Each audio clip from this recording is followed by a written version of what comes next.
Good morning, everyone. I am not Ainsley Bowden, and I am welcoming you to Bitcast 295. Is that right? I haven't been on 295 of these. Dan, have you been on 295 of these? I've been on probably 270-ish Wow. of these. That's a lot of Bitcast, folks. Thanks Yes. for hanging in there with us. And we're going to be talking about the Summer Showcase pre-show with Luke, also from Season Gaming. Thank you for being here, Luke, filling in that fourth quadrant that's so important. That's what the video game people tell me. That is what they say, and my pleasure. Appreciate you guys having me today. Oh, absolutely. We're going to have some fun. As I think everybody knows, the Bitcast has a special announcement today. We are an unofficial Skull and Bones podcast, and it's very exciting to talk with you all about that today because it is season 2 this week of Skull and Bones, and Dan is already out. But what I'm really excited about is that Ains has also given me a message that says he's not going to be watching this. He's not going to be available, so he can't stop this from wherever he is in the world. So hello, everybody, in Skull and Bones season 2. How many hours of Skull and Bones have you played, Dan? I'm just guessing right now. He regrets not giving us that power to change whatever. He must have just forgot to hit the buttons. You should be able to it's mute over me, now. It's over. No, I have completed 0 hours. Still 30 minutes of the demo. So I did do that. All right, Travis, how many hours of Skull and Bones have you played, my friend? Total or this week? Total. Oh God, it's a couple. It's at least maybe 200, something like that. I was very excited to tell folks that I've played 103 hours as of this week, which I consider to be a lot of good times in video game land. That's getting your money's worth. Oh yeah, but it's nothing like Travis time. I don't know where you find the time. Yeah, I was playing it last night actually. So if you would have told me that we were sticking to the Skull and Bones plan, I would have got out my nautical tie for this. Maybe I still will. I got a Skull and Crossbones tie. Well, that's impressive. I have a pirate hat, as you can see. Oh my God. I'll be right back. All right. Oh my God. Folks from Ubisoft, if you are watching this Bitcast, understand that I do have a very low sales price. But I am very excited about Skull and Bones, as you can tell. And we're going to talk a little bit about Season 2 before we get into topics of what I'm told are of more interest to everyone on Earth. But before we get there, Skull and Bones, Season 2 this week, the Chorus of Havoc. How can you not get pumped about the Chorus of Havoc?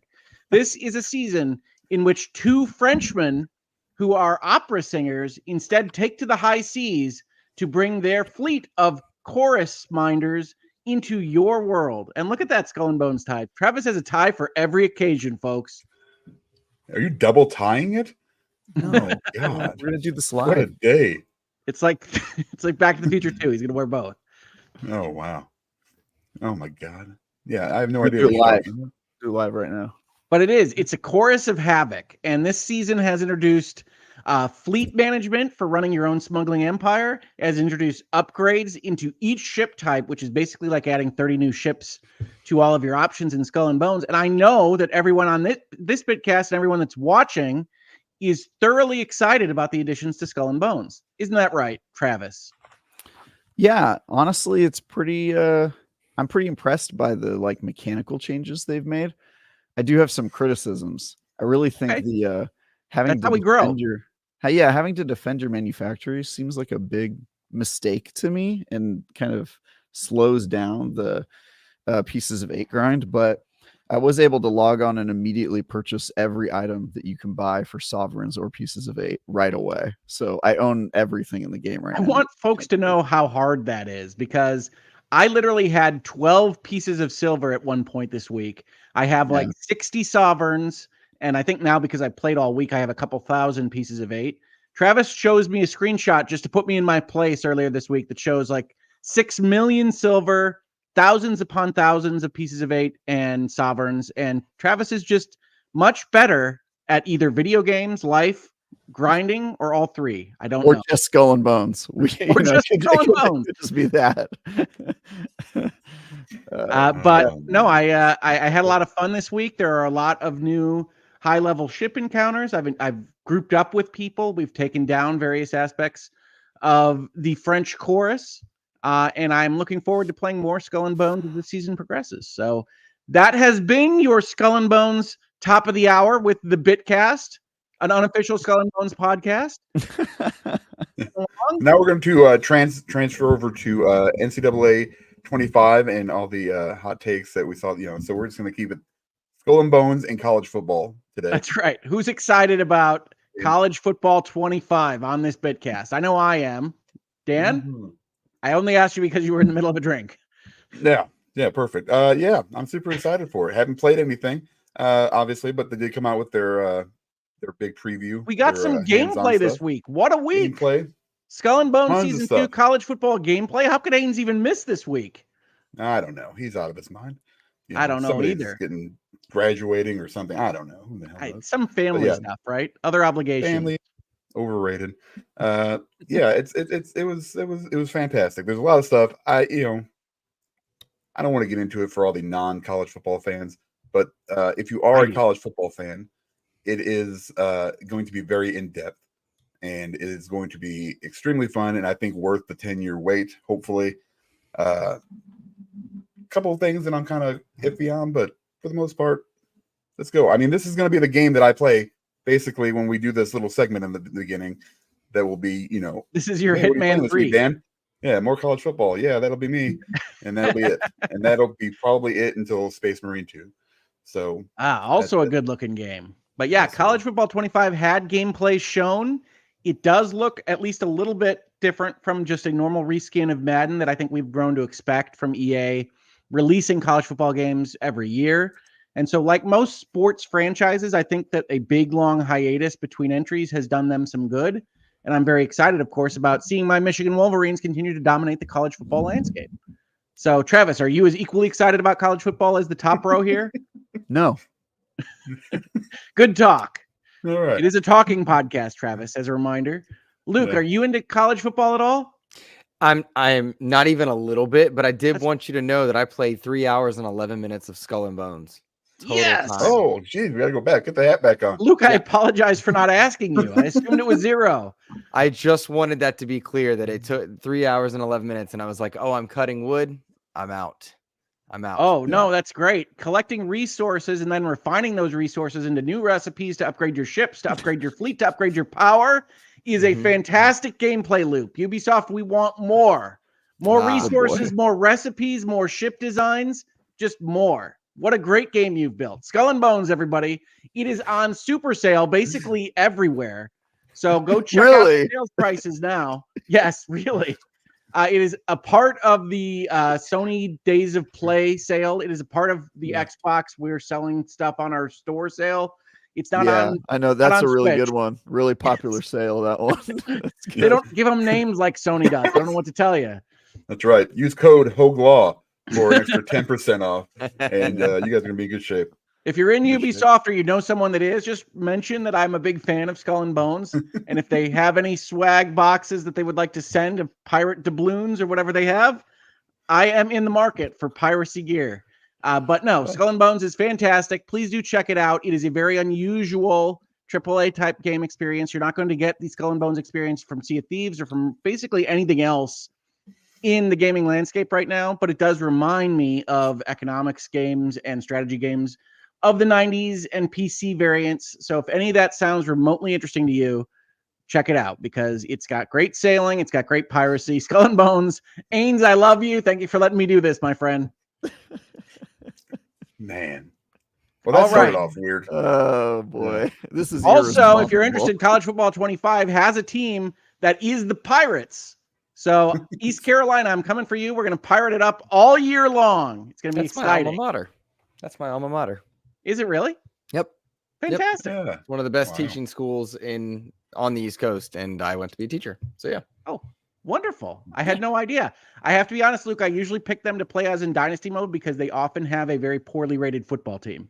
You will not offend me in the slightest when it comes to that. I remember my dorm being not 200 yards from the stadium, and there were a lot of boos and upset people yelling quite often. I like to bring them to glory in college football's digital landscape. So there you go. They've got a great logo. They do. I will grant that. I will grant that. All right, now before we do get into what we are playing other than Skull and Bones, I do have some super chats to hit. Dan, these are for you, and I think the topics will be exciting to everyone. Yeah, dang it. All right, Darth Mac, member comment. Well, I played Skull and Bones, and I agree with Hogue Law. I'm having fun. It's not exactly what I want, but it's enjoyable. Have a great day, everyone. Thanks. I like the backhanded compliment, Darth Mac. Yeah. It's like you don't know what you want, right? In the consumer landscape, a lot of what I would describe in Skull and Bones will sound boring, but it is excellent. I don't know what to tell you. So go check it out like Darth Mac did and agree with Hogue Law that you're having fun. Yeah. It's not exactly what I want, but it's enjoyable, I believe was the title of my review of Skull and Bones. And also it was going to be your memoir. Yeah, it's also the motto of this podcast, I believe. Yeah. Yep. That all makes sense. All right. And of course, Googleman coming in with topical and timely podcast notes. Of course. With the €5. Thank you, sir. About that Wolverine popcorn bucket. I think Ryan Reynolds is trying too hard, but that's how I felt about his entire career, and he continues to succeed. So who am I? What is happening? Maximum effort. Nothing wrong with trying hard. Baby. Yeah. I'm not the biggest fan of Ryan Reynolds' particular brand of humor. So I'm there Wolverine for popcorn it. bucket. Yeah, I'm there for it. I'm so excited. Has problems with comedy, but that's okay. We forgive. I really love The Fall Guy. If you're looking for comedy, I thought that movie was excellent. I just watched it for the second time in a week. So do check that one out. I think it's a really well done movie. I enjoyed that movie. I like that movie. See, they're not all Skull and Bones takes, folks. Well, we got another one though. All right. Fantastic. Please, folks, if you want to support Skull and Bones, none of the money that you send in your super chats will get to Ubisoft, but they will appreciate your well wishes. Debbie W, thank you for gifting 5 Season Gaming memberships. Hearing all this Skull and Bones talk, you said, yes, those people need more memberships, and I approve that message. Thank you, Debbie. That's what it is. Sarnisms with the member comment. Hogue, please tell us what all the unmatched sets behind you are. Yes, so Unmatched is one of my favorite board games, made by Restoration Games, which takes essentially rule sets and games that are older and brings them up to quality of life standards in 2025 and beyond. And so Unmatched is a game in which you can pick a character that's usually in the public domain, like Sherlock Holmes or the Invisible Man or Achilles or Tyrannosaurus Rex, and have them fight each other. And so I think behind me, I have a couple of the Marvel sets, Jurassic Park, Houdini, Little Red Riding Hood, and the Big Bad Wolf. And I think that's all I saw over the top of my head, but I have basically all of them. So it's just what could fit in that space that's actually there versus anything else. But I love Unmatched. If you're ever in the area, you want to play Skull and Bones, then Unmatched, that's a good day for me.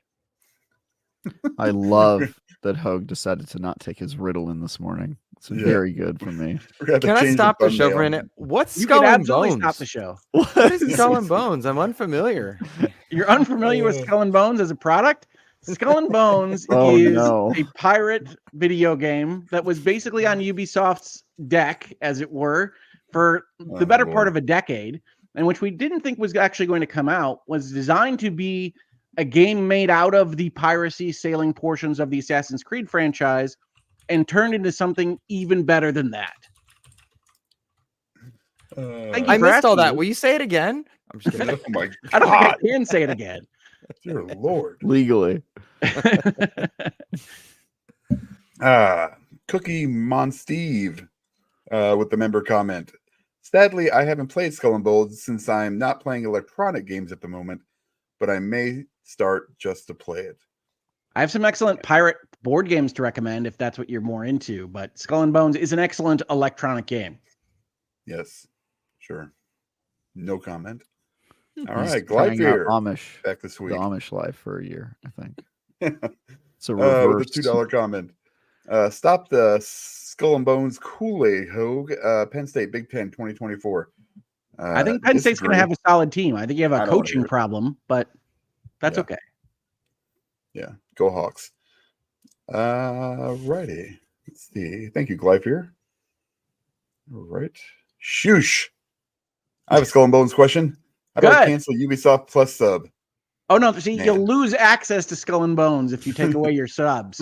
You don't want to do that. I understand the confusion because subs are hard to navigate, but you don't want to cancel it. You want to keep your Skull and Bones access. Certainly, Shush. Yeah. Yes. No.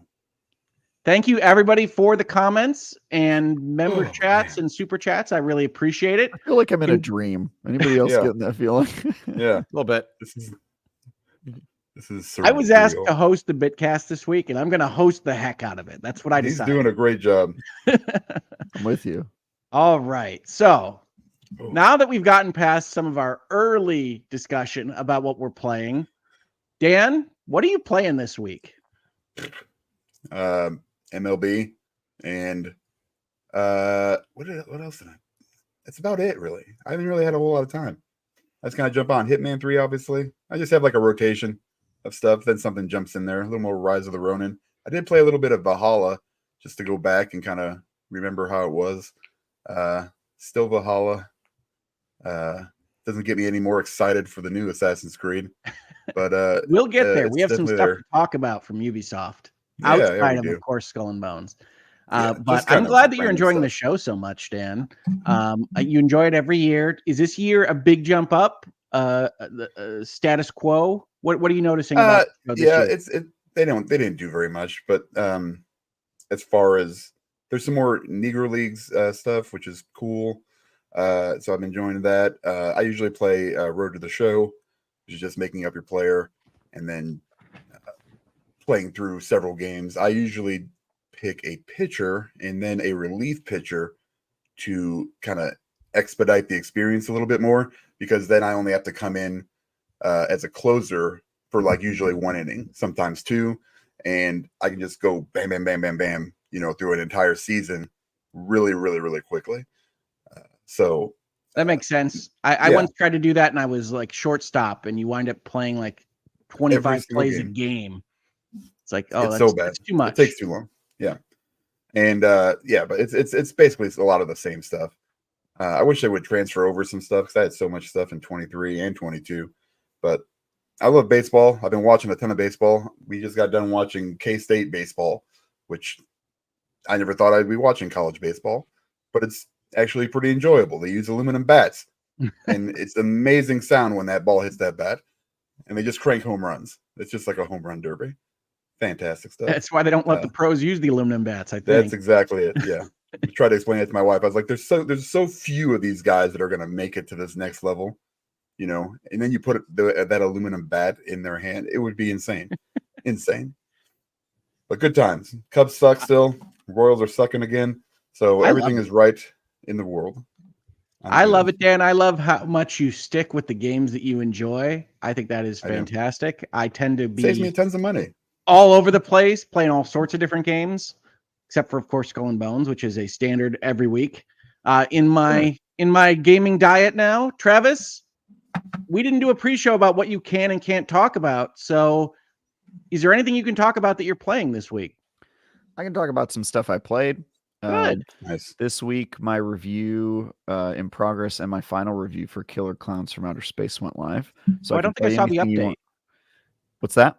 I don't think I saw the updated final review. Yeah, it was on Friday afternoon, so it kind of makes sense. But that game is good. It's a fun game. You get to run around as clowns killing teenagers, or as teenagers trying to run away from said clowns.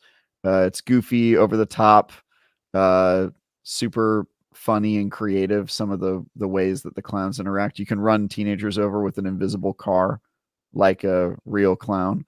It's good times. My big criticism in my final review is just that as you sometimes get with these asymmetrical horror games, it's a little shallow, right? You can run out of stuff to do like just after a couple evenings of play, once you've unlocked everything for the clowns and for the humans, and then you're sort of just like replaying the stuff over and over again. It can run thin pretty quick. But other than that, it's a good, fun time. I had some good laughs and memories with the people I was playing it with. If you are a fan of the cult classic film, Killer Clowns from Outer Space, this does a very good job kind of recapturing that hilarious, absurd magic from that old film. So really cool. And then I also finished my review yesterday, which you can read now, of Disney Dreamlight Valley, the current version of the game as it very exists similar games right now. Yeah, very similar. Actually, honestly, this was kind of cool that I was reviewing both these games at the same time because they could not be more different, and it was like a good way to kind of get a breath of fresh air. You go back and forth. You're like, all right, I've been murdering kids for a while as a goofy clown with squeaky feet. Time to chill and fish with Goofy. I often wonder about development, right? Because it takes so much longer to make a game than it does to just interact with one as a player. That if you're making one of these spooky horror games and it's gruesome and violent, Dead by Daylight, what have you, that it gets into your head after you've been making it for 8 straight years as your only job. So I can certainly understand wanting to fish with Goofy after running down kids as a killer clown. But I really did like your, I guess, pre-review or review before you had kind of gone through the networking and multiplayer. One of the things that jumped out at me at this game is that it's not 1 versus 4. It's got a weird kind of number. It's really weird and chaotic. It's 3 versus 7. So it's a 10-player multiplayer mode. The reason that's cool is because it means there's a lot less like boring moments, right? Where like you're one of the 4 kids kind of not doing anything. Instead, there's 3 clowns, so your odds of running into clowns are pretty high when you're a human, but also your odds of being able to just like get away being undetected and just like leave are also pretty good. So there's a good chance you can kind of like survive in the scuffle while everybody else is running around. You just like get out while things are crazy. And it leads to more interesting matches because it means that there's almost no matches where the clowns kill all 7 humans, and there's almost no scenario where all 7 humans escape. So it's always like some sort of like, oh, well, some of us made it out, some of us didn't. And that means everybody gets to have a little bit of fun at least, right? Because it's no fun in an asynchronous multiplayer game where you're asymmetrical multiplayer game where like the bad guys are just like completely dominating you and you have no chance. And it's also no fun if you're the bad guy and the humans are like way too good and just get away without you being able to do anything to them. So I think it ends up working out. It is a little chaotic, which makes it more casual. It doesn't feel as like competitive as like Dead by Daylight, right? Because you can succeed if you're really good at being a human, you're probably going to get away. But whether or not the 6 other people on your team get away is a different story altogether. And if you're good enough and you stay behind and try to get them all out, like I've seen some, we had some runs where like I would get a boat ready and I would put 3 other people on it and then say goodbye to them. And then I would stay and like keep trying to get out because I was like confident I could get through. But usually, at least in one very long example, I got all 6 other people off the island and then I couldn't get myself off because the clowns just, 3-on-1. It's always fun, isn't it? Yeah. It's there's always that guy in Dead by Daylight that's hanging out at the exit. Yeah. And trying to usher people out. And I always enjoy it when he doesn't make it. So I'm glad that is replicated. Somebody asked if an asynchronous multiplayer game is just turn-based multiplayer. I would say asynchronous multiplayer is you make a move while the other person's logged out of the game, and then when they log on, they make their next move. So it'd be like turn-based with where you can't play it at the same time, I think. Oh my God, look at these clowns. Yes, I was adding a little bit of color to your review. Thank you to Against the Tide, as always, for putting together some interesting imagery of the Bitcast crew. Ains obviously isn't here, but he is in the top left corner as a clown designed to scare. Dan, mostly looking like you just got your makeup a little bit off that day, but you still look like you. I look French. Hogue, I have to say, I think this confirms the Hogue bias. This thing. Why is it that only Hogue is worthy of ultra widescreen? I must ask. Yeah, I do not look IMAX. I do not look great in that image, I have to say. I mean, I think you look fine for a clown. I am very clearly channeling my Joaquin Phoenix, which fair. I think that's I think I'm the Joker from. I think it looks like I'm about to sing with Lady Gaga. It does. Like. Your hair is blazing red, and I love how it dealt with Ains by just giving him like a nebula behind him. I think that's supposed to be his hair. I'm not sure. Well, they're devil horns. Yeah, that's the. It kind of looks like Bozo. Who's the scariest clown? Bozo. I would say Ains is the scariest clown. I think Ains and you, Travis. Ains and you. Really, I look sad. Of horror. I think it's a matter of like what they're gonna do to you. Ains is gonna maul you. You're gonna. I kind of look like I'm gonna dissect you. Like I'm gonna be like, "Oh, the doctor's in doctor's and then I get out my fun tools, my plastic. Like, don't say that again, man. Yeah, wow. Exactly. Yeah. Oh yeah. So when we were like playing Killer Clowns, anytime I was a clown, I would take on a different clown persona and then be that in voice chat, and everybody was like, "Dude, Travis, stop it! It's scary. I don't like it." You know. I will say, having played an asymmetrical horror game with you, you do enjoy making everybody uncomfortable. So I do. If you can imagine that, chat, that's what Travis is like playing one of these games. And speaking of those games, you've played a lot of them. Where would you rank the clowns against the Texas Chainsaws and the Evil Dead? Yeah, so I think it's probably a little lower than Evil Dead for me, because I think Evil Dead has a like more repeatable loop of like it's basically like a battle royale if you're human, and then if you're the bad guy, you get to play kind of like a game master where you're floating around as an invisible orb, like setting up the kind of mayhem. I really like that game a lot. In terms of Texas Chainsaw and stuff, it's a little harder to gauge because I reviewed these games when they had when they were kind of different games than they are today. So I think Texas Chainsaw I might have given a 5 or 6 because there were a bunch of problems with that game when I reviewed it early on. I have friends who are still playing that game and say that in fact, some of them helped me with this review because they know a lot about asymmetrical. I need to get that out of my head. Asymmetrical multiplayer games. They say that the game's changed a lot, so it's a little harder. I would say I probably connected with this one in more ways because of the goofiness and casualness, but also Texas Chainsaw is a lot of fun, especially when it gets really competitive, which depending on which patch you're playing of that game, it can be extremely competitive or not so much. I like it more than the Ghostbusters game for sure. Really? I didn't Yeah. have that vibe, but I think it's a brand awareness. And I will say we had a Miles Dampierre on XDP yesterday, and he shed a lot of light on Ilphonic's approach to Killer Clowns from Outer Space and kind of the lessons learned from Ghostbusters and whatnot. And it's neat to see how ASIM games have evolved, because I would argue they were fairly one note early on, and Killer Clowns is certainly not one note. It is very dependent, to your point about how they can get old quickly. Playing with friends, I think, is how you alleviate that. And if you're playing solo, you're right. I think the mechanics get a bit shallow quickly. Yeah.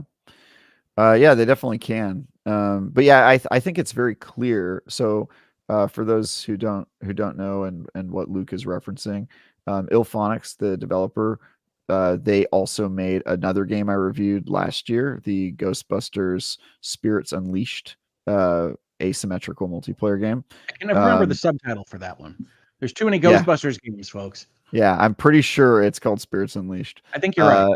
Yeah, and that one, I think it was fun. It had potential, but it sort of didn't have as much goofiness as you might expect from a Ghostbusters game, and then it really followed the asymmetrical multiplayer formula to a T, in that it was like a 4v1, except for the bad guys, aka the ghosts, were the ones hiding, and the humans were the ones chasing. So it was kind of a sim in reverse from the normal formula. But I think it's very clear that they got better at this through Killer Clowns, because Killer Clowns feels more original, less kind of contained in its IP. It kind of just lets the IP be itself, and you can kind of see the like love for that franchise on the screen. So yeah, I think they've come a long way, and I hope they keep doing this stuff, because ASIM games, I think, are still in the like very early evolutionary stages of what the genre could be. I think we're still kind of very early on in that. So well, I'm a huge Dead by Daylight fan, and I like the concept of asymmetrical play. I guess I worry with 7 versus 3 that your earliest breakdown point with a multiplayer game is when the audience leaves and you can support only so many people in a given game. So like one of the reasons I like Skull and Bones and I recommend it is that it's primarily a PvE game. So Ubisoft maybe didn't get the bang out of its buck that it wanted from launch, and we can still see certain aspects of Ubisoft being okay with it, and the season's progressing as we've talked about at the top of this episode. But end of the day, you can probably play Skull and Bones with like 12 other people in the entire universe of people playing Skull and Bones. The game's not going to break down without it. And so I do worry with more people that if folks don't connect with the Killer Clowns, that it's going to be earlier rather than later that it breaks down from a multiplayer standpoint. But yes, I wish it success. Yeah, I hope so as well. But I can also say that we did run into that problem during the review period, just because usually during review period, there's not that many people playing. And matches can go on fairly long, which means that there's fewer opportunities for meeting up with a group in matchmaking. And so half-filled lobbies before which is why I didn't put a final review out until the game was fully out, because I just feel like it's, we've learned this lesson before about how to review multiplayer games, where it depends a lot on the live servers and how many people are playing. But yeah, getting 10 people together is kind of a pain in the ass. And the bots in Killer Clowns are probably the worst bots I've ever seen in terms of like. There's a lot of games with bad bots, Travis. How they behave. Yeah, they're real bad though. Like they just stand in place a lot of the time, or walk around and don't make any attempts to like flee or fight you. And it's very, you got to play this game with multiplayer. I would even recommend, like, if you have a small amount of friends you want to play this with, get a group of 3 together and go in as the clowns, because that's just like a lot of fun to have that communication. If you have more than 3 friends, try to get a group of 7 together, which is the maximum party size for matchmaking, and go in as a human group. Both of those can be really peak experiences. In our case, we had 10 people. Sometimes we stayed in the same chat. Sometimes we split up and had other people go into a different voice channel so we couldn't hear them. And that is like a really, really great way to play that game. You mean you stayed in the same chat and just didn't remind them that you could hear everything they were saying? We explicitly reminded each other of that, and they tried to use it as like mind games. Like they were given like false call outs, like, oh yeah, we, trying to mess with each other. So, that game could be a lot of fun, man. Well, good. Alex is in the chat. He played with me. He was terrible. I killed him every game. I don't think he ever got away. I did include footage of me murdering you in a porta potty in my review, so I hope you appreciate that, Alex. Friendship. I'm sure he does. Don't you ever try to hide from me in a porta potty, ever. I'm sure he appreciates the call out now. Yeah, I hope so. That's good stuff. Well, Travis, I'm glad you got to play a game that you enjoyed this week, and your review is available at some small outlet. Yeah, you can read it on IGN.com or watch it on YouTube. Also, the Dreamlight Valley review. And then, I did want to talk about another game I played last week that I didn't write any content for explicitly because VR coverage doesn't do super well on IGN and is kind of a niche. So I actually pitched covering this game to my editors, and they were like, nah. So I will just talk about it here, which is a we VR have no game. Editors, folks. Yeah, no editors, which is why you can talk about Skull and Bones for the top of the hour, which is great. We got more Skull and Bones content. Don't you guys worry in the chat. I'm excited. I'm excited for the extremely long segment that will be permanently added to the Bitcast. I want to talk about a VR game called Population 1, which is a very popular VR game. It's a shooter, and its battle royale mode is sort of the meat and potatoes of what it's known for. They have an update that I think still isn't out, I'm pretty sure, called the Phoenix battle royale update, and it is I got to play it early, and it's if you've never played this game, it is pretty much, somebody's saying it's like VR Fortnite. I would say tonally it's closer to like PUBG probably. Like it's not really the same sort of cartooniness. It is cartoony because it's in VR, and if you've ever played a VR game, a lot of those games tend to like go low on the resolution so that they can make it fun in VR and worry less about how it looks. So it is like, low poly and just like you feel like you're playing a low res, like old school game. But I think it's really unique. They do a really good job at recreating all the stuff you want in a battle royale in VR. And this update is super impressive. They have a new map coming. They've refined a lot of the mechanics. And I got to play with the developers on 2 separate play sessions, and it's just really fun. So if you are a VR person looking for new VR experiences and you somehow have not heard of Pop 1 yet, I can recommend it and say that the update is really cool, and I want more people to know about it because VR What is VR awesome. systems is that game available on, Travis? That is a great question. I played it on the MetaQuest 3. Okay. But I'd be kind of surprised if it was only available on Meta. I'm not actually sure. But yeah, I think Meta is probably the way to play it because, as you can imagine, in a battle royale game, being tethered puts you at a distinct disadvantage, especially when there's lots of spinning around and turning and aiming your gun and all that. So I will look up what it is. Somebody says Steam has it. That makes sense. I would be surprised if it was only available on Meta, but that is where I've been playing it. All right. Well, fantastic, Travis. Luke, you playing any video games lately? It's funny because with all the content creation ahead of Summer Game Fest, and Ains and I are going to be linking up in LA, I've played fewer games in this past week than I typically do. Killer Clowns, I don't feel like I need to add on to a lot of what Travis said, more because his was far more thorough than mine. But I did dabble in Killer Clowns with more to play for sure on that one, just to get a better feel of it. I checked out Smite 2 because the beta or alpha is going on right now, and I'm funny, I can never tell when those games release because I see commercials for various early access for so long. Yeah, it's been interesting. I am not a Smite person, but I am. This past week we had seasons for Fortnite, for Call of Duty, these past few weeks, I should say, and for Diablo. Those are all live service games that I dabble in. And Skull and Bones. I'm unneat. Indeed. So I felt kind of overwhelmed. I got gaming paralysis. So Smite 2 offered kind of a neat respite from it. And then I also play a game called and this is niche. So if anybody doesn't know this one, stick with me. Gigabash or Gigabash. If you like kaiju, which we're kind of in a kaiju renaissance, Godzilla, Kong, all that stuff, Godzilla -1 coming out on Netflix. It's a fun, just monster fighting game in the way of kind of like War of the Monsters from back in the day.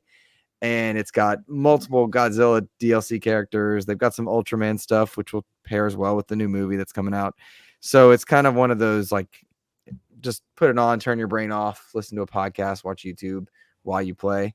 So I've been enjoying kind of very, I guess, casual outings. I have been burned out on intensity, and I think ahead of all the coverage that we're planning to do in the next week and a half, I'm taking it very light, playing a lot of mobile games and just relaxing. It sounds smart to me. And yeah, I only know Gigabash because the Nintendo Switch occasionally does like a showcase of games they want you to know that they have to buy.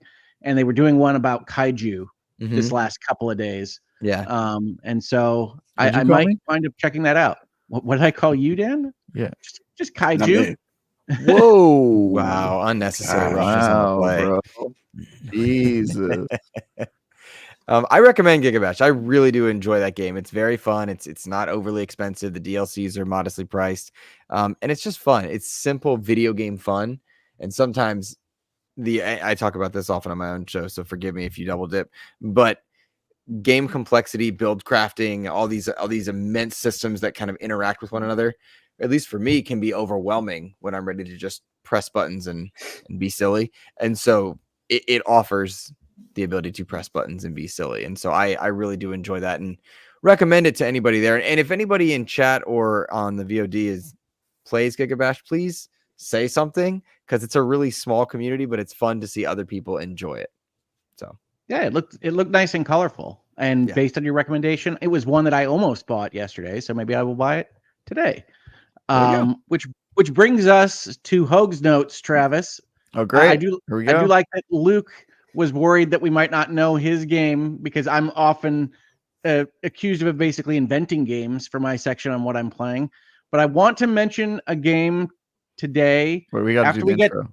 After we get done with some important super chats. Yes. Dragon Nerd with the $9.99 super chat. Thank you very much. For Amazing Skull and Bones podcast. Yay, pirates. Yay, pirates. I love it. Thank you, Dragon Nerd. I love that he used periods and then no punctuation, because it really expresses his enthusiasm. Thank you, Dragon Nerd. Yay, pirates. All right, Don, the $5 super chat. Excuse me. Good morning, Bitcast. Hope all is well. Oh, did you see the Uncivil was streaming Skull and Bones yesterday? You are not alone. Co-stream. Also, the what is that? SOP was trash. That'll be State of Play. We'll talk about the State of Play as part of this conversation, as well as our guessing game for those of you that are looking forward to things outside of Hoag's notes. I can't blame you. Thank you, Dan, for that read through. I did want to mention a game that is very similar in name to one that Travis was very excited about earlier this year, but is not the same game. And that is a game called Eternal Threads that I have been playing. Travis, you might recall earlier this year had an IGN first for a game called Eternal Strands, which is going to make Eternal Threads look a little bit lower end. But if you like storytelling and narrative, this is a game in which you are a time traveler that goes to a house/apartment building in northern England to save people from dying in a fire. And it reminds me of a game that I really enjoyed a few years back called The Invisible Hours. And The Invisible Hours was a game in which you just kind of followed along with people that were interacting in a house, and you could decide who to follow and who you would follow into their locked rooms and what secrets they had. And basically just enjoyed what would be a visual novel in a different format, or a play in real life, but that you were kind of a floating ball that would follow behind, and really told an interesting story in a kind of theater in the round format. This takes that idea and adds on having to decide what decisions these people make, all 6 of them, and trying to get them to survive this fire while not stopping the fire, while also dealing with their personal issues. And it's a fun exploration of storytelling in video games, which I always enjoy, as folks that watch the Bitcast regularly know. It is a lower end in terms of production values. It's not going to blow anybody away with graphics or anything like that. But I do recommend checking it out. I also recommend checking out Invisible Hours, which was one of my favorite games of that year, if that sounds interesting to you. That one is a little bit different. Eternal Threads takes place in kind of modern times in northern England. Invisible Hours takes place at an unknown location with like Nikola Tesla and Thomas Edison and some other famous people. So I wanted to recommend that to folks because I really like that. And then I wanted to recommend a tiny game that I've been playing called Let's Revolution. And those are actually 2 different sentences. It's Let's ! Revolution ! And as everybody knows, I'm deeply into revolutionary politics. It's what I bring to the Bitcast so often. True. And so Let's Revolution is, if you think about Balatro as kind of the roguelitification of poker hands, Let's Revolution is the roguelitification of Minesweeper. It gives you different characters with different abilities to detect mines, which are actually enemies on a road. And it has excellent animation and really works well as a concept in a way that I've come to believe that Balatro is just my kind of gateway into every human activity could be made into a roguelike with a good enough designer. And if you like Minesweeper and roguelikes at all, I highly recommend checking out Let's Revolution. Like Gigabash and Luke's recommendation, it is modestly priced, but it is hours and hours of fun. So Eternal Threads, not Eternal Strands. You can get Eternal Strands whenever that's out, but it's not out yet. And Let's Revolution are the games that I wanted to mention the most this week. The other game I wanted to mention Travis was about to speak there, which is why I started speaking so quickly. The other game I wanted to mention was Duck Detective, in which you are a hard scrabble noir detective that also happens to be a cartoon duck and is animated in Paper Mario type fashion. So if you can imagine a cartoon duck exploring a kind of Zootopia noir, everybody's down on their luck plot line, while also having a voice like this and saying things like, "Oh, I was addicted to bread, but I'm getting over it. I'm the detective duck, the duck detective," and has that voice. It's all voiced. It's an excellent game. It is unfortunately on the shorter side. I thought it had a multitude of mysteries. It only has one right now, but it is an indie game, and I enjoyed playing it with my daughter. So if you're looking for family games and you like logic puzzles and detective work, they kind of take a version of the, I'm going to get this name wrong, the Golden Idol game that has the fill in the blanks detective puzzling, and puts it in a duck and family environment. So check out those 3 games, and that's Hogue Notes. Hogue Notes, Hogue Notes. That's the end of Hogue Notes. Thank you, Travis. So I lost Dan on those descriptions, but did any of those sound good to you, Travis, Luke? I think they're fantastic. I am upset that Duck Detective wasn't simply called Duck Detective. You know what? I said Duck Detective a number of times, and my daughter kept sitting next to me saying Duck Detective. Yeah. But I will tell you this. When you make deductions in the game and you have a deductions menu, it is with a K in deductions. Deductions. Great. Deduction. So there you go. They do the pun once, but they didn't want to do it as Duck Detective. I'm on board for that then. They probably just couldn't get the rights to Duck Detective. Probably a lot of legal organizations clamoring for that trademark. Makes sense. Makes sense. Yeah. So we're about to go in to discussing the state of play and our guessing game for the other showcases that are going to happen this summer. Does anybody have anything else they want to add before we do that? No. Thank you, Dan. He didn't talk about Skull and Bones and Hogue Notes. So I didn't talk about Skull and Bones and Hogue Notes because I led off the show with it. For folks that missed it, you want to restart the show for Skull and Bones time. Now we've got another segment to talk about the Ubisoft forward. It's going to be great. Oh, all right, so state of play. Sony came out blazing ? With announcements of games in their state of play this week. What are your overall vibes from the show? We'll start with Dan. It's a lot of that's most of that's my takes on most things. Meh. All right. I mean, it was a lot of stuff that I won't play, and I'm not sure I will play. I mean, Astro Bot, of course, was awesome, but I'm not really into multiplayer. Feel like a lot of these things are kind of reskinned other games, it seems like. I mean, if you're not into multiplayer, it probably wasn't your favorite show. Yeah, not great. But also, I mean, fine. You know, it is what it is.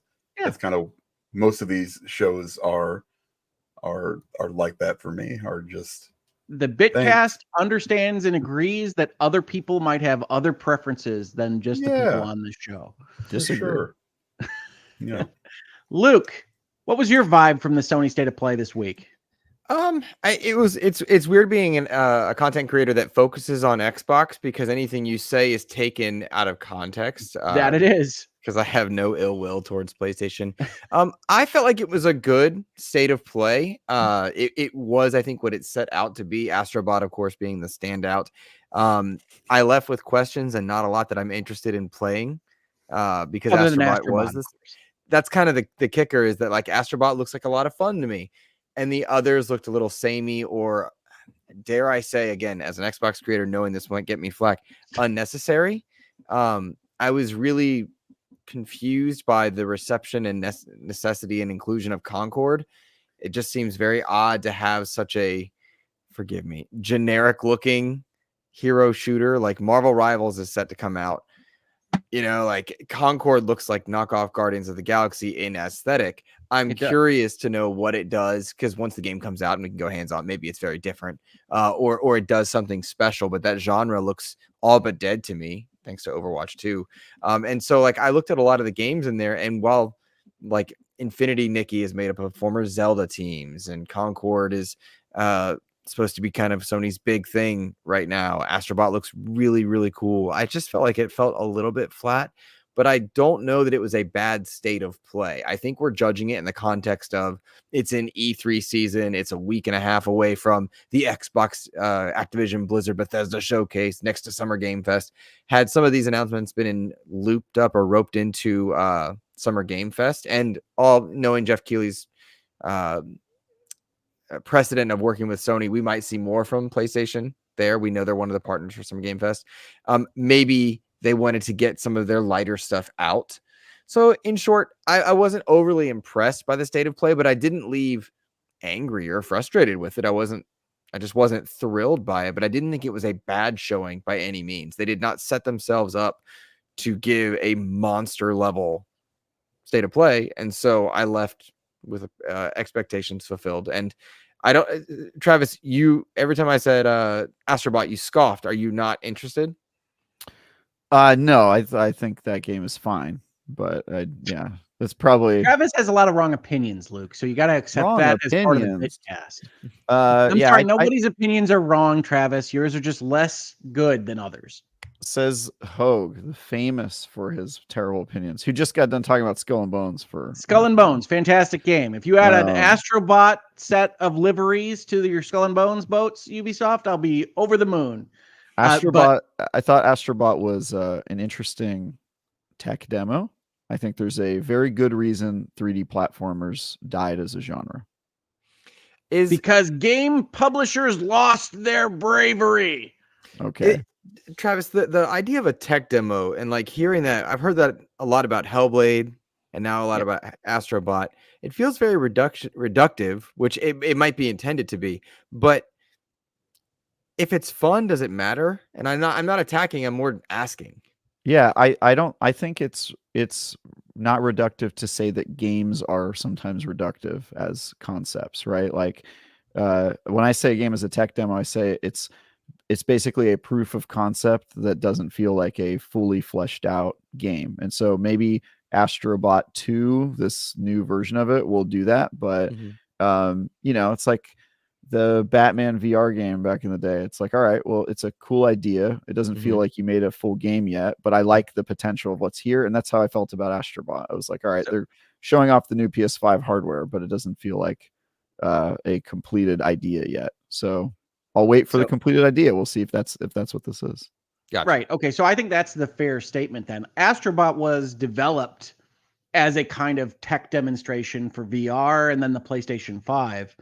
This appears to be a broadening of the Astro Bot concept because those games actually were so great. They were better than they had to be to demonstrate the technology at the time. I love Astro Bot in VR. I love Astro's Playroom. And I'm excited about Astro Bot finally getting essentially to just make his own Mario 3D platformer game because they have always been so tight in controls and so excellent in kind of imagination. And if you read the interviews about this particular game, you hear him discussing 80 levels and 6 galaxies and things. And it really does seem to me to be a possibility to be the true inheritor of the Mario Galaxy kind of label, right? Astro Bot is known for, and to my opinion, successful at having a new idea every 10 minutes and you engage with a gorilla suit or you fly in a different spaceship every 10 minutes. And I think that it would make an excellent game, much like a Mario's Galaxy 2 that is revered in video gaming history. And I look at this and see that they're the team, is it Asobi? Finally gets their budget and ability to go and show what they can do. And I could not be more excited about Astro Bot. I am more excited about Astro Bot than Skull and Bones. Put that in proper perspective, people. That being I'm excited said, for Astro Bot as well. Just to make Travis, sure you're not alone. You're allowed to not be excited about Astro Bot. I just want to know how you felt about the state of play overall. I thought it was okay. I didn't think it was like, I saw takes on both sides of like, oh, it was the best thing and oh, it was the worst thing. And I'm sort of like, it saw some stuff I'm interested in. I enjoy a good Dynasty Warriors game. That looked like it might be a lot of fun. I'm sort of with the people who are not super like immediately stoked about Concord or whatever it was called. Just didn't really hit with me to begin with. They had some interesting stuff though. What else was there? I have a list here. Alien VR game. That was one that that kind of stood out to me. I love that they're doing more VR stuff, and I hope that they do you count that in the state that. of play as more VR? I mean, obviously the Alien VR game I talked about a couple weeks ago, very exciting. That's a match made in heaven. But there was only 2 VR entries into the state of play, none of which were by Sony. Correct. Yeah, and one of them is almost certainly coming to. I think these are both probably going to be on the meta, but because the Saints and Sinners series for Walking Dead is like, I think that's their 3rd game, right? The first 2 were on other platforms, and I think Alien probably will be. I mean, I'm just happy they're talking about it. Look, the PSVR 2 is the worst supported headset right now. It's just like it's not a good situation for them, which is unfortunate because I think the tech is cool and VR badly needs more competition. More serious competition. I mean, Meta is just wiping the floor right now, which is, never a good thing. And then Marvel Rivals looked okay. I don't care about Until Dawn. I'm excited about Path of Exile 2. And Until Dawn, man. Yeah. Some people I like Until Dawn. I like that company. I like the stuff that they did with their Dark Pictures anthology, I think they called it. I like what they put out there, but Until Dawn is a game that probably needed a remake less than Last of Us Part 1, in my opinion. Yeah, I would agree with that. I mean, I think it was their first game of that style I think it shows a little bit in terms of the writing and the concepting. I think some of the other stuff they did is better. But yeah, Silent Hill 2 looks cool. What else was there? Yeah, and I mean, I'll try Astro Bot. Like I said, the reason I'm not like immediately excited about Astro Bot is because I think the first one is a proof of concept that doesn't get me super excited, but I'm happy to be. When you say the first one, are you referring to the VR game or are you referring to the Playroom? I'm turning Playroom. That's the one I'm thinking of. Yeah, I don't think I played the VR one. Maybe I did. I just forgot. One of the best games in VR history. Really? Yes. I've heard the same, but I often forget that there are 2. I think of them synonymously as one thing, which is not fair to Astro Bot, I suppose, but I don't think of them as 2 different things because perhaps tech demo is the right idea. One tech demoed the PSVR, one tech demoed the DualSense, and they were both great games. From what I understand about the VR, I played Playroom, but I did not play the VR one. I'm looking up if I played this game. Yikes! Okay. That's not a good sign. I play a lot of VR. I did. Astro Bot Rescue Mission. I did play this game. I don't really remember it, so there you go. I play a lot of VR though. It kind of all blurs together. It was one of my favorite games of that year. Like, I really think that team is something special, and them Apparently getting a full-fledged game is awesome. On the list of Ty Guy Travis's favorite VR games that I made and barely remember making, I guess I updated this when I played Asgard's Wrath 2. It is my 16th favorite VR game according to this list, which that's pretty good. So there you go. Top 20. Top 20. You play more than 20? Not bad. Yeah. Oh, I played a lot more than 20. I played a ridiculous amount of VR games, but yeah, they do sort of blend together over time. So we'll take 16th, but I think 16. It's an excellent. That's not bad. That's not bad. So I am very excited about Astro Bot. Somebody actually clipped out a reference in the Bitcast where I said I would love Sony forever if they had a state of play that had Astro Bot in it. So I guess I'm on the hook now, but I'm very excited about Astro Bot. As for the overall vibe, I agree that Concord does not set the world on fire. My hope is that when you actually get your hands on it and play it, you'll feel reactivity and strategy that is not very well demonstrated in trailer form, and that's what the enthusiasm is about. But I don't have any faith in that from what I saw in the gameplay or the long form kind of Beyond Good and Evil style video that they put in their state of play. So I am not going to rush out and buy Concord. I am going to rush out and buy Astro Bot. But I hope it's as good as people would want it to be. It's not my style anyway, right? I'm not a 5v5 arena guy. So I am, and I also am not that excited based on what I saw, but we'll see. They've got time, man. Sometimes marketing is just bad. Just play. I'll just play the game. I'll decide when it's out. Yeah, well, I mean, the marketing is interesting because I think their idea, which I think is smart, is to say, hey, Overwatch got a lot of credit for those kind of little featurettes they did about the characters, but they weren't really integrated into the game. And so they're going to integrate those directly into the game product better. They announced they were going to do those featurette videos, I think, every week to tell stories with the characters or set up for season updates or whatever it might be. And I think that's really smart. The problem I have is that I was not terribly impressed or entertained by what they actually showed. So ideas can be good and execution can be bad. So overall, from the vibe of the show for me is that I thought it was a pretty negative failure type Sony show until Astro Bot, where I got really excited. And I think that trailer is fantastic. The headliner. Yeah. Well, I mean, it is a headline. It really depends on how you look at show structure, right? I think the first spot and the last spot are always the most important when you're looking at how to put together a show. But I did hear people say that they thought Sony was surprised that Concord wasn't as well received as Astrobot. I don't know that that's the case because Astrobot is in that last mic drop space. But I would be surprised if anybody really thought that Concord was going to just get huge rave reviews from what they were showing in the state of play. Concord reminds me of Redfall in that it looks like it was designed by committee, or I should say, greenlit by committee.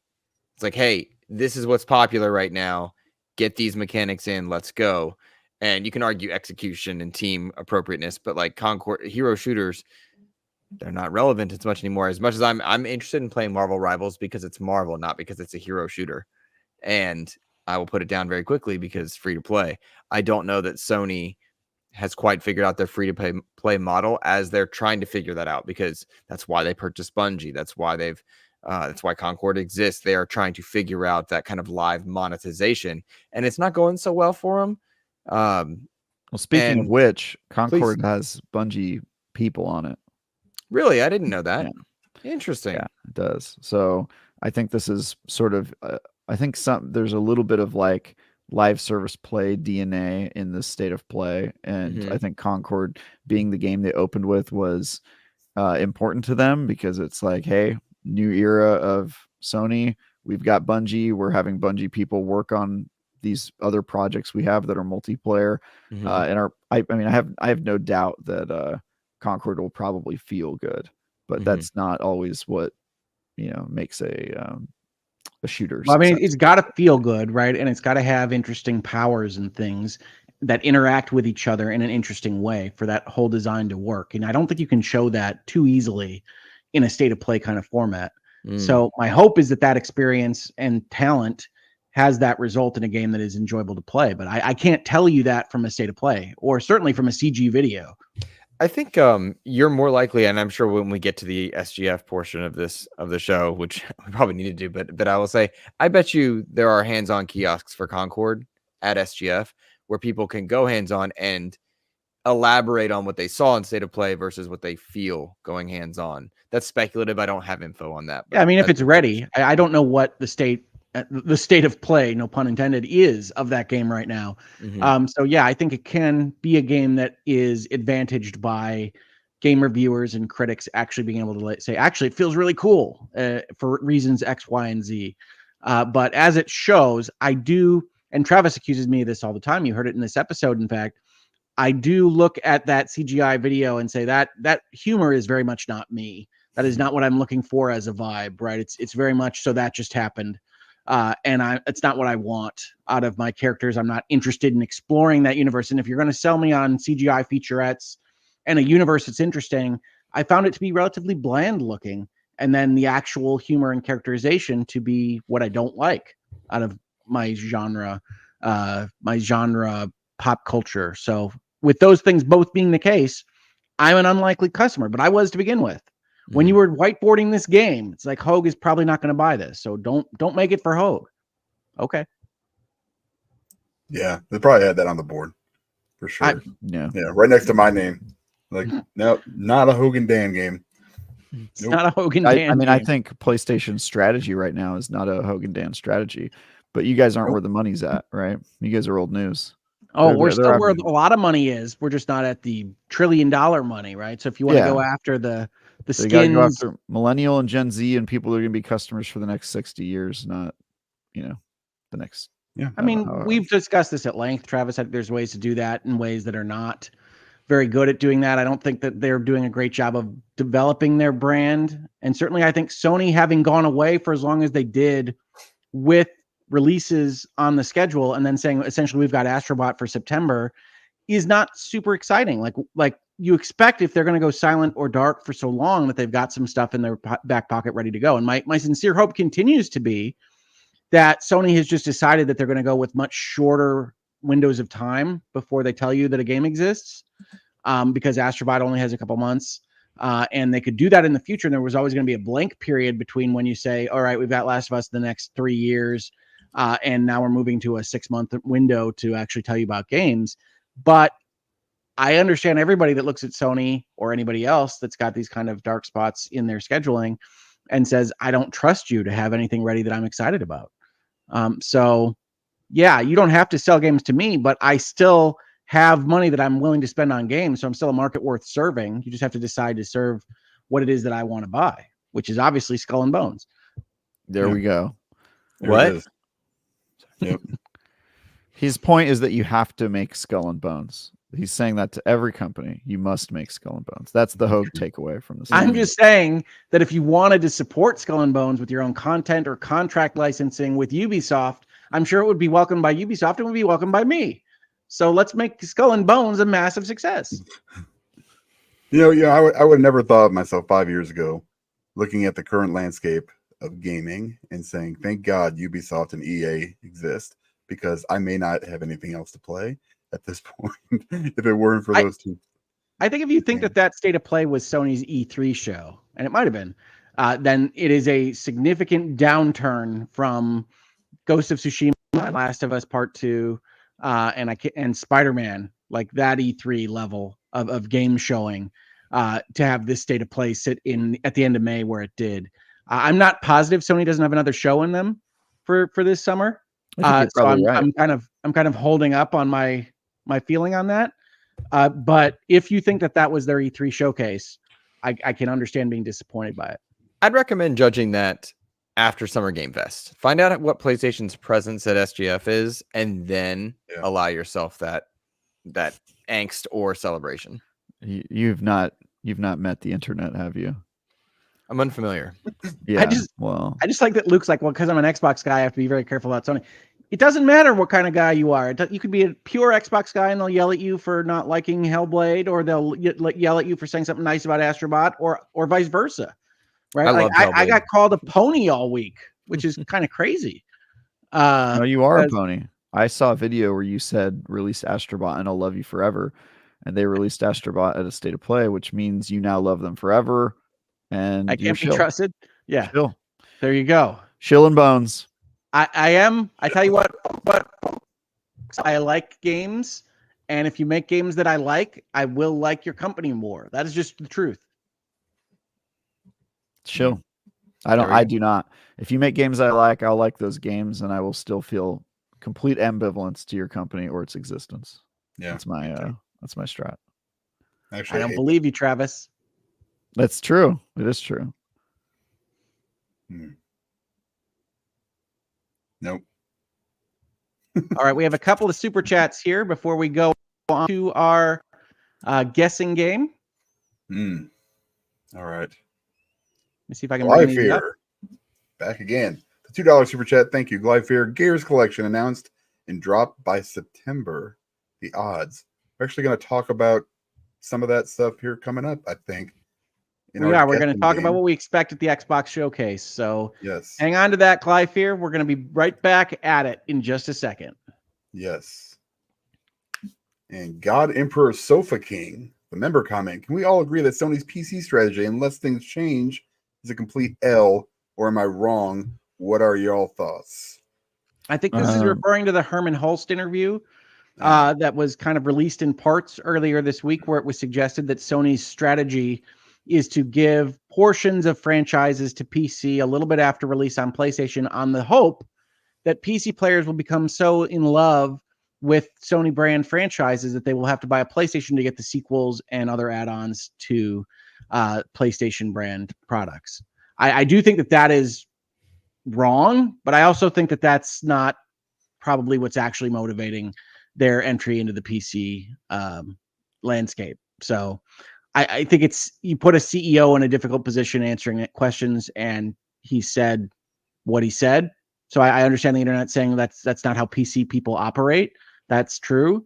But I think Sony is going to continue to put its toes into the PC pool. And just like you saw with Xbox, that can be the expectation of consoles and video gaming in general going forward. Yeah, I'll just say that I don't know if Sony's PC strategy is an L for them or not, but I would say it's probably a W for gamers that we are getting PlayStation games on PC. And apologies for Ragnarok, though. If there is an L, sorry. I think if there is an L here for gamers, I think the L is that they're not doing it more or not setting the expectation that they're going to do it for all of their games. I get that Sony's entire business strategy is like their walled garden and their exclusive content. That doesn't mean that I have to think that it's a good practice, though, for players at large, and I don't think it is. Much like Microsoft, it does feel like they're flailing a little bit, and I think what you're seeing is all Flail these away. having a difficulty with the transition Yeah. of the audiences and where the money is and everything else we've talked about here on the Bitcast. Is that these companies are giant behemoths. They have to pick a direction years before that direction is going to know whether it bears fruit or not, and you're seeing them kind of deciding in real time in a way that we didn't do before podcasts like this one and social media and Twitter and everything else. So yeah, I don't think it's a complete L. I think you can expect them to continue to be in PC land. We saw God of War Ragnarok announced for PC at the State of Play. But I do think that if you think that putting a few games on PC is going to bring more console purchasers into the market, that is a wrong-headed kind of strategy. But I also don't really think that that's Sony's strategy as a corporate entity. It felt very much like that was a thing they were saying at the time, when in fact their strategy is still evolving and they're trying to figure it out. That's what I felt like. I mean, we saw two completely different strategies with Helldivers 2 versus the God of War Ragnaroks. I think they're probably taking their cues when it comes to their big first-party stuff from Rockstar.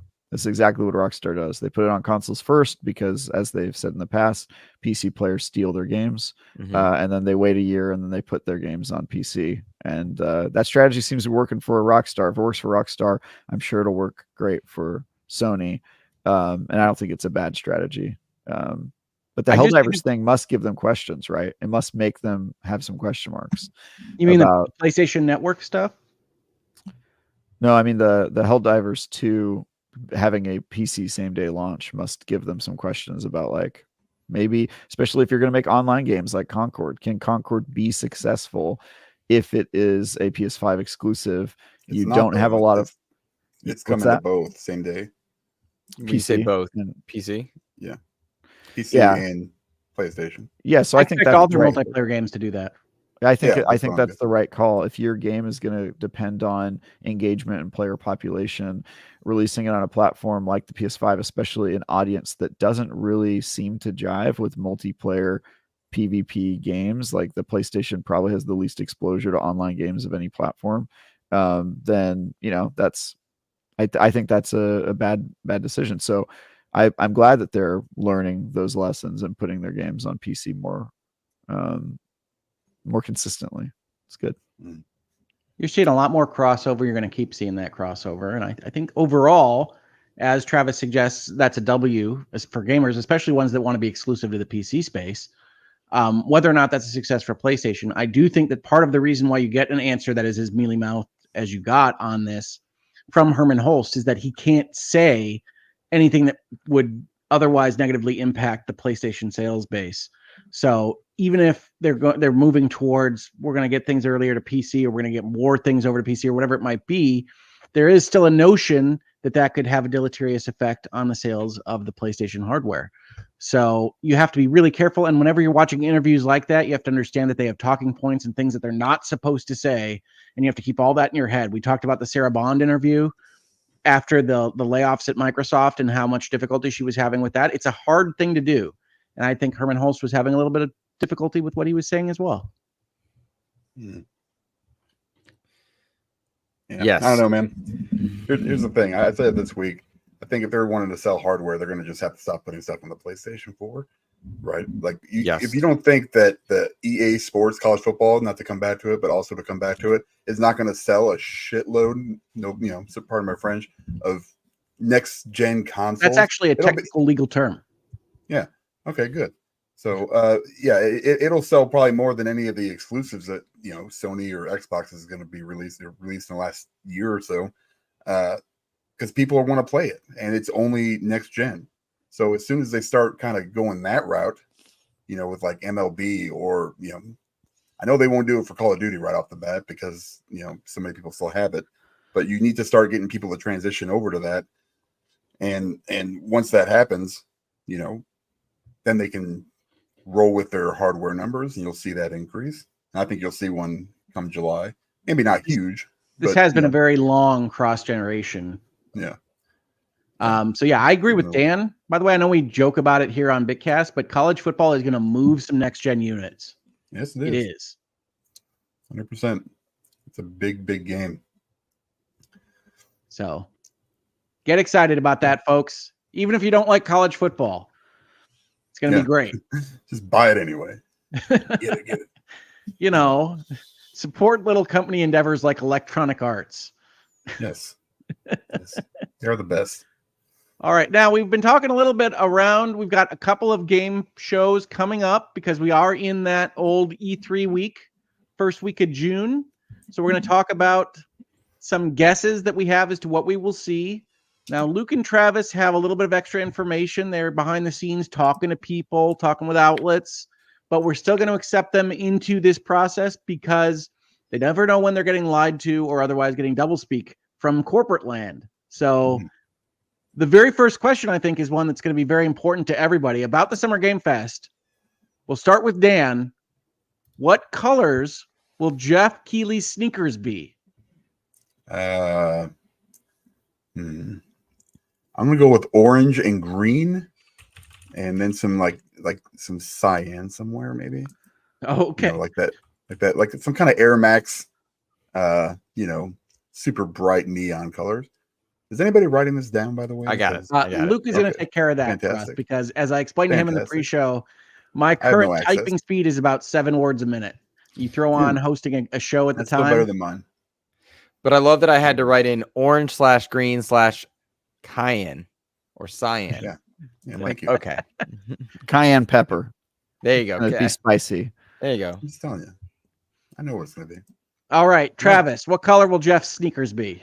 I think this is the year he starts selling his outfit to advertisers. So I think it's going to be it's going to be play as Jeff in Fortnite, like right after the show. Yeah, I mean his clothes are going to be like branded, right? So I'm guessing his sneakers. I think he's going to sell his shirt to Fortnite. His pants are going to go to Warframe, and I think his sneakers will simply have the Assassin's Creed logo on them. Like just what color? Like a little... what color, man? Ooh, let's see. Project Red. So I'm going to say red sneakers with the Assassin's Creed logo on them. What color is the logo? Black. I like the specificity there. If that is actually what he wore, we would accuse you of cheating. Yeah, he would have to, and I wouldn't. I don't know how I would ascertain that information. Keely's not. We have a competing show, I'm going to go with. I'm going to go with Switzerland. He's going to wear red, blue, and green to represent all of the console manufacturers. Yeah. Got it. Luke, how about you? What sneakers is Jeff wearing? White. Yes, of course. I like it. Of course. Oh. By the way, folks, if you're worried, Ains is not available today, obviously, but he is going to be filling in his answers later. But before they would otherwise. Is this not Ains? I'm not Ains. I'm not Ains here. No, that's Luke. Oh, okay. Yeah, you see all that hair? Oh, Halo's pump your neck way out too. Halo's really good. I just saw the energy sword in the background. I was like, oh, it's the Halo guy again. That guy. It's fair. Yes. And every mention of Skull and Bones from here on out gets a Godzilla across. That's a cast co-op dig. Honestly, that would be a great addition to Skull and Bones Ubisoft. Get into the kaiju game. If it's good enough for Dave the Diver, it's good enough for Skull and Bones. It's true. Arg! That'd be a lizard off our bow. God. What is happening? What side is the bow? The bow is the front. He's learning his nautical terms. I love it. Oh yeah. Well, because the people in Skull and Bones actually call out, we've got flags to port and whatnot, so you got to swing around. Yeah. No, I think I learned what side the port side was, either from this or Sea of Thieves. One of them taught me. But yeah, it's good. So we are talking about the Summer Games Fest show, which is on at 5 p.m. Eastern on Friday of this week, June 7th. We think Jeff's sneakers will either be ridiculous colors branded by one of the companies or white. So a lot of different choices for everybody. On the next question, we'll start with you again, Dan. How many total games will be at Summer Games Fest, including the now famous Jeff Keighley pre-show, which is actually just the show. So he's got that early access period that Travis loves so much. Yeah, you're going to have one sizzle reel with at least, 10 of them in there. So let's just say 46. It's a lot. That is a lot of games. All right, Travis, how many games? I'm just going to go $1. Yes, he's going to go 45. He's just going Are we talking about games in the showcase, or are we including commercial breaks? No commercials. Ads are excluded, but the pre-show is included. Ads are excluded. I'm going to go with a reverse Dan and say 24. Dan said 46, right? Yes. Nope, did not know that. Then I'm changing my guess to 64. I'm just kidding. No, I'll say 18. Yes. We'll go 18 final answer. 18 final answer. Got it. Right. Hogue? Luke playing the Regis role. I like it. I would like a flat 25. There you go. I'm going to go with 27.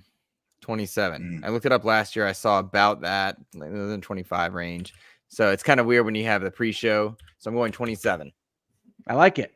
And you did prices right me a little bit there. So that's good. Yeah, that's kind of Speaking of games at the show, will Ken Levine's not BioShock Judas game be at the show? Dan? Yes. Dan says yes. Travis? Yes. Yes, for Travis. I will go with no. I say yes also. All right. Nice. Do we see anything from if you're gonna guess there's 27 games? I mean, what other games could there be? You're running out of games. It's true. It's true. Yep. Do we see anything from PlayStation First Party at the Summer Game Fest, gentlemen? Travis? No. Is this just like published by Sony? It's anything that I think we'll say it has PlayStation Studios on it. Yes. So you think they held something back from the State of Play to put at the Summer Game Fest? Yes. Okay. Jeff Keighley, power. I'm going to go with no. And I'm saying yes, because I firmly believe, given that PlayStation's a partner with Summer Game Fest and how tepid the response was to that State of Play, they're going to have something. It may not be big, but something. It also might going not to have a 40-minute Concord breakdown. See that. You heard it here first, folks. Yeah. It could not be first party, which would be my current guess. We'll see though. Do we see any Dragon Age Dreadwolf at the Summer Games Fest? Technically, that's supposed to come out this year, folks. Remember? Yes. Travis says yes. Dan, how about you? I say yes. Dan I got 46 yes. games I got to fill here, so I'm going to go with no. No Dragon Age Dreadwolf. I believe that is in the Beyond Good and Evil 2 zone. Oh, come on. Oh, no. We know that That's game's crazy talk. Yeah, okay. How about you, Luke? Is there going to be Dreadwolf at this party? EA has almost nothing right now that I'm aware of other than college football. So I'm going to say yes as well. All right. This one is apparently for double, whatever Ains means by that. Oh, it's 2 questions, I think. How many times is Kojima's name going to be said by Jeff in total? And is Kojima at the show in any form?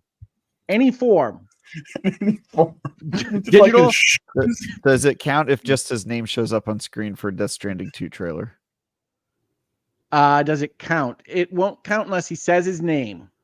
Oh, does it count if he's including the show? Death Stranding 2 would count as including the show, yes. He will say his name twice, and I don't think he'll be at the show, but I think his game will be. So that answer is yes. Yes. Yes. Okay, we're going yes. All right. Hogue? I think you saying he's only going to say it twice is remarkable. I'm going to go with 5 times for Kojima, and I'm going to say he's definitely included. Yes. I'm going to say 1 time, and yes, he's included, but I think he's more prominently at the Xbox showcase for that stupid looking OCD game or whatever it is. Spookify the game, I believe. I mean, he can't be in LA with a Jeff show and not show up to the Jeff show. Yeah, but I don't think he's there. You guys think he's there? I don't think he's there. No. Yeah, I don't think he's there. Jeff I think he comes to the States once a year. Yeah, I think. Dan, we have to get your answer to how many times will he say Kojima? I'm going to say 17, and yes. So. Honestly, I can see it being that high if he gets into like a couple paragraphs talking about him. Yeah. If he just starts stuttering, I'm golden. So we'll see what happens. Gentlemen, do we see any upcoming Resident Evil games at the Summer Games Fest showcase? Ooh, that's a good question. Well, thank Ains. Yeah. I'm going to jump out. Yeah. All right. Travis says no. I say absolutely, particularly given Silent Hill 2's presence. Yes. Yes from Dan. I think we're in a bit of a lull for Resident Evil, so I'm going to go with no. I think so too. I think they're probably working on the next remaster, right? Which I think they said they're going to keep doing them. So 5. Got to go back. All right, folks. How many actual release dates, like calendar days, not windows, do we get out of the Summer Games Fest? See, I said that there would be 18 games or 17 games.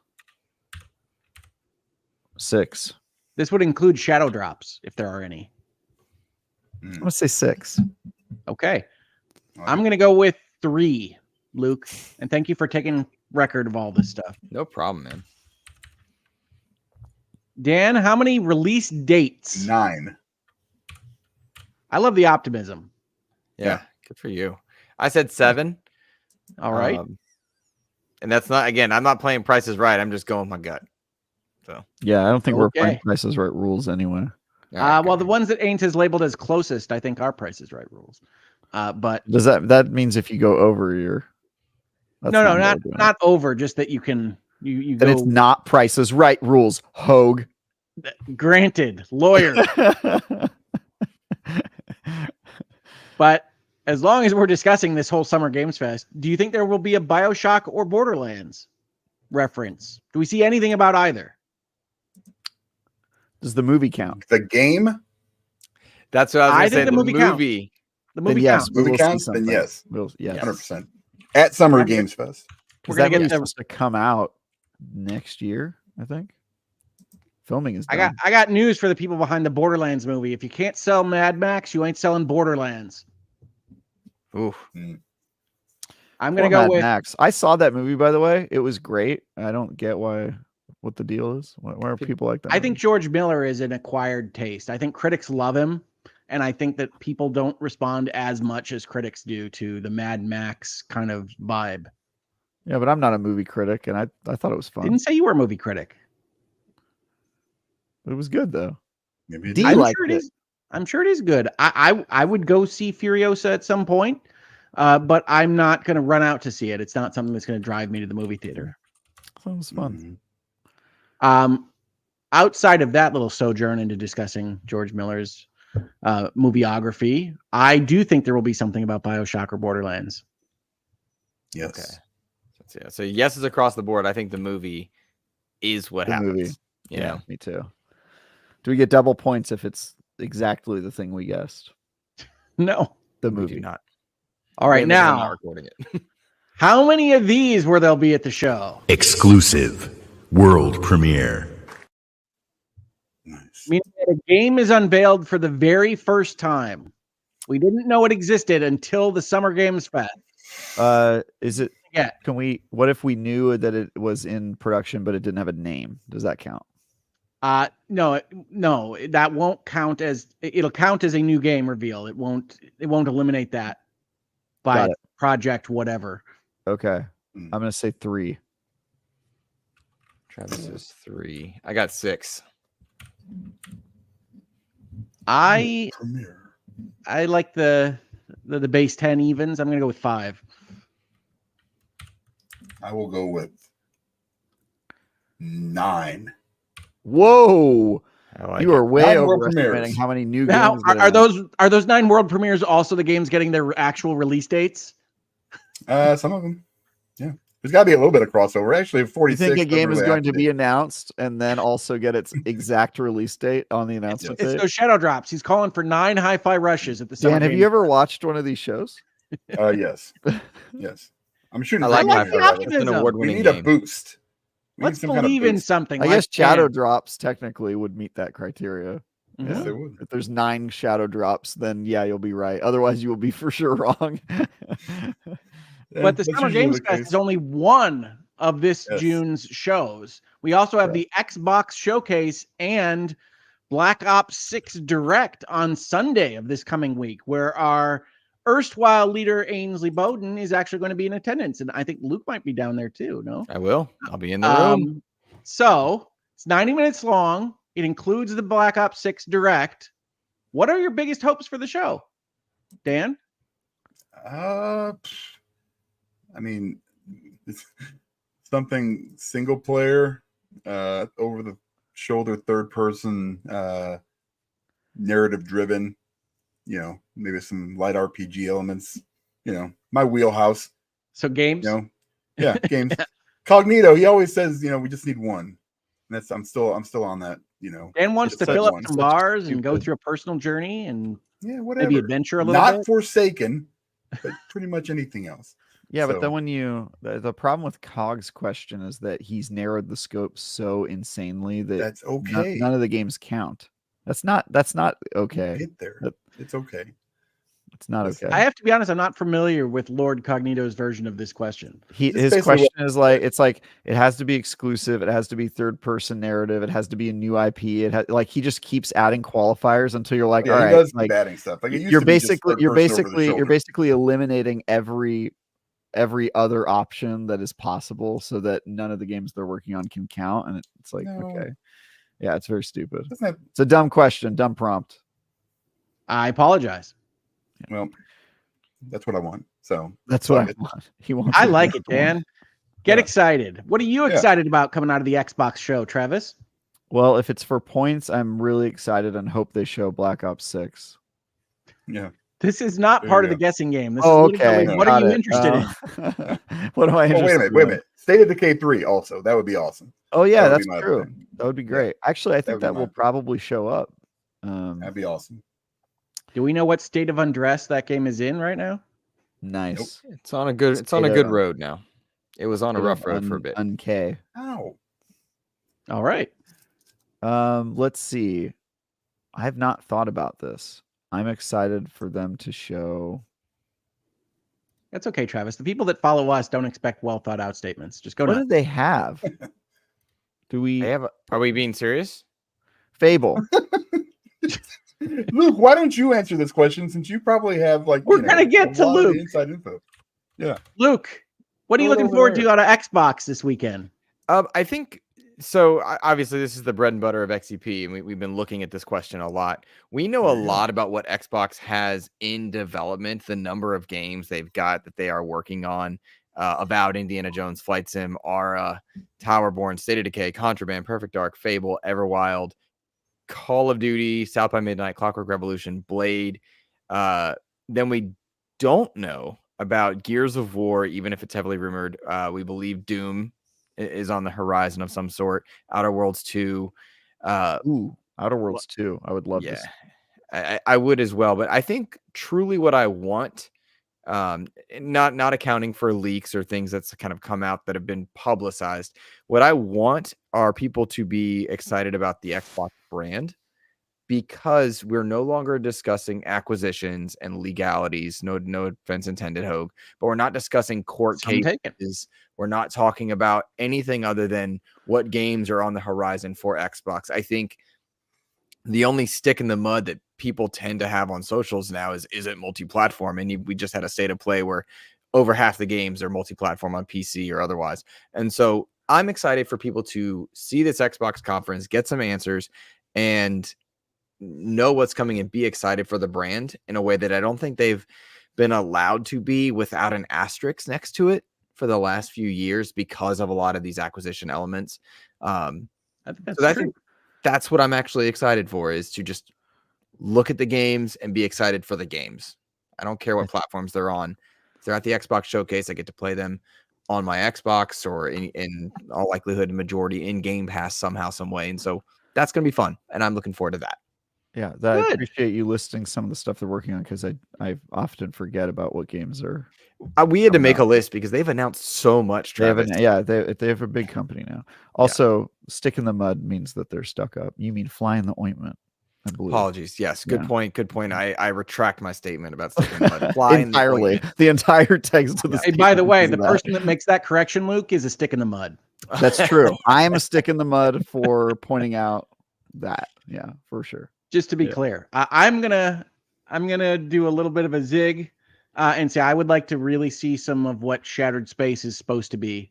I want to see what they've got planned for Starfield, because I still enjoy Starfield, and I know people are going to yell at me for that, but I do, and I want to see what that DLC has in store, because I'm looking forward to more adventures in the Starfield world. So that's what I'm looking forward to out of the Xbox showcase. Hopefully we get that. It's supposed to come this year, so. Now let me ask you this, Hogue, or anybody, Chad as well.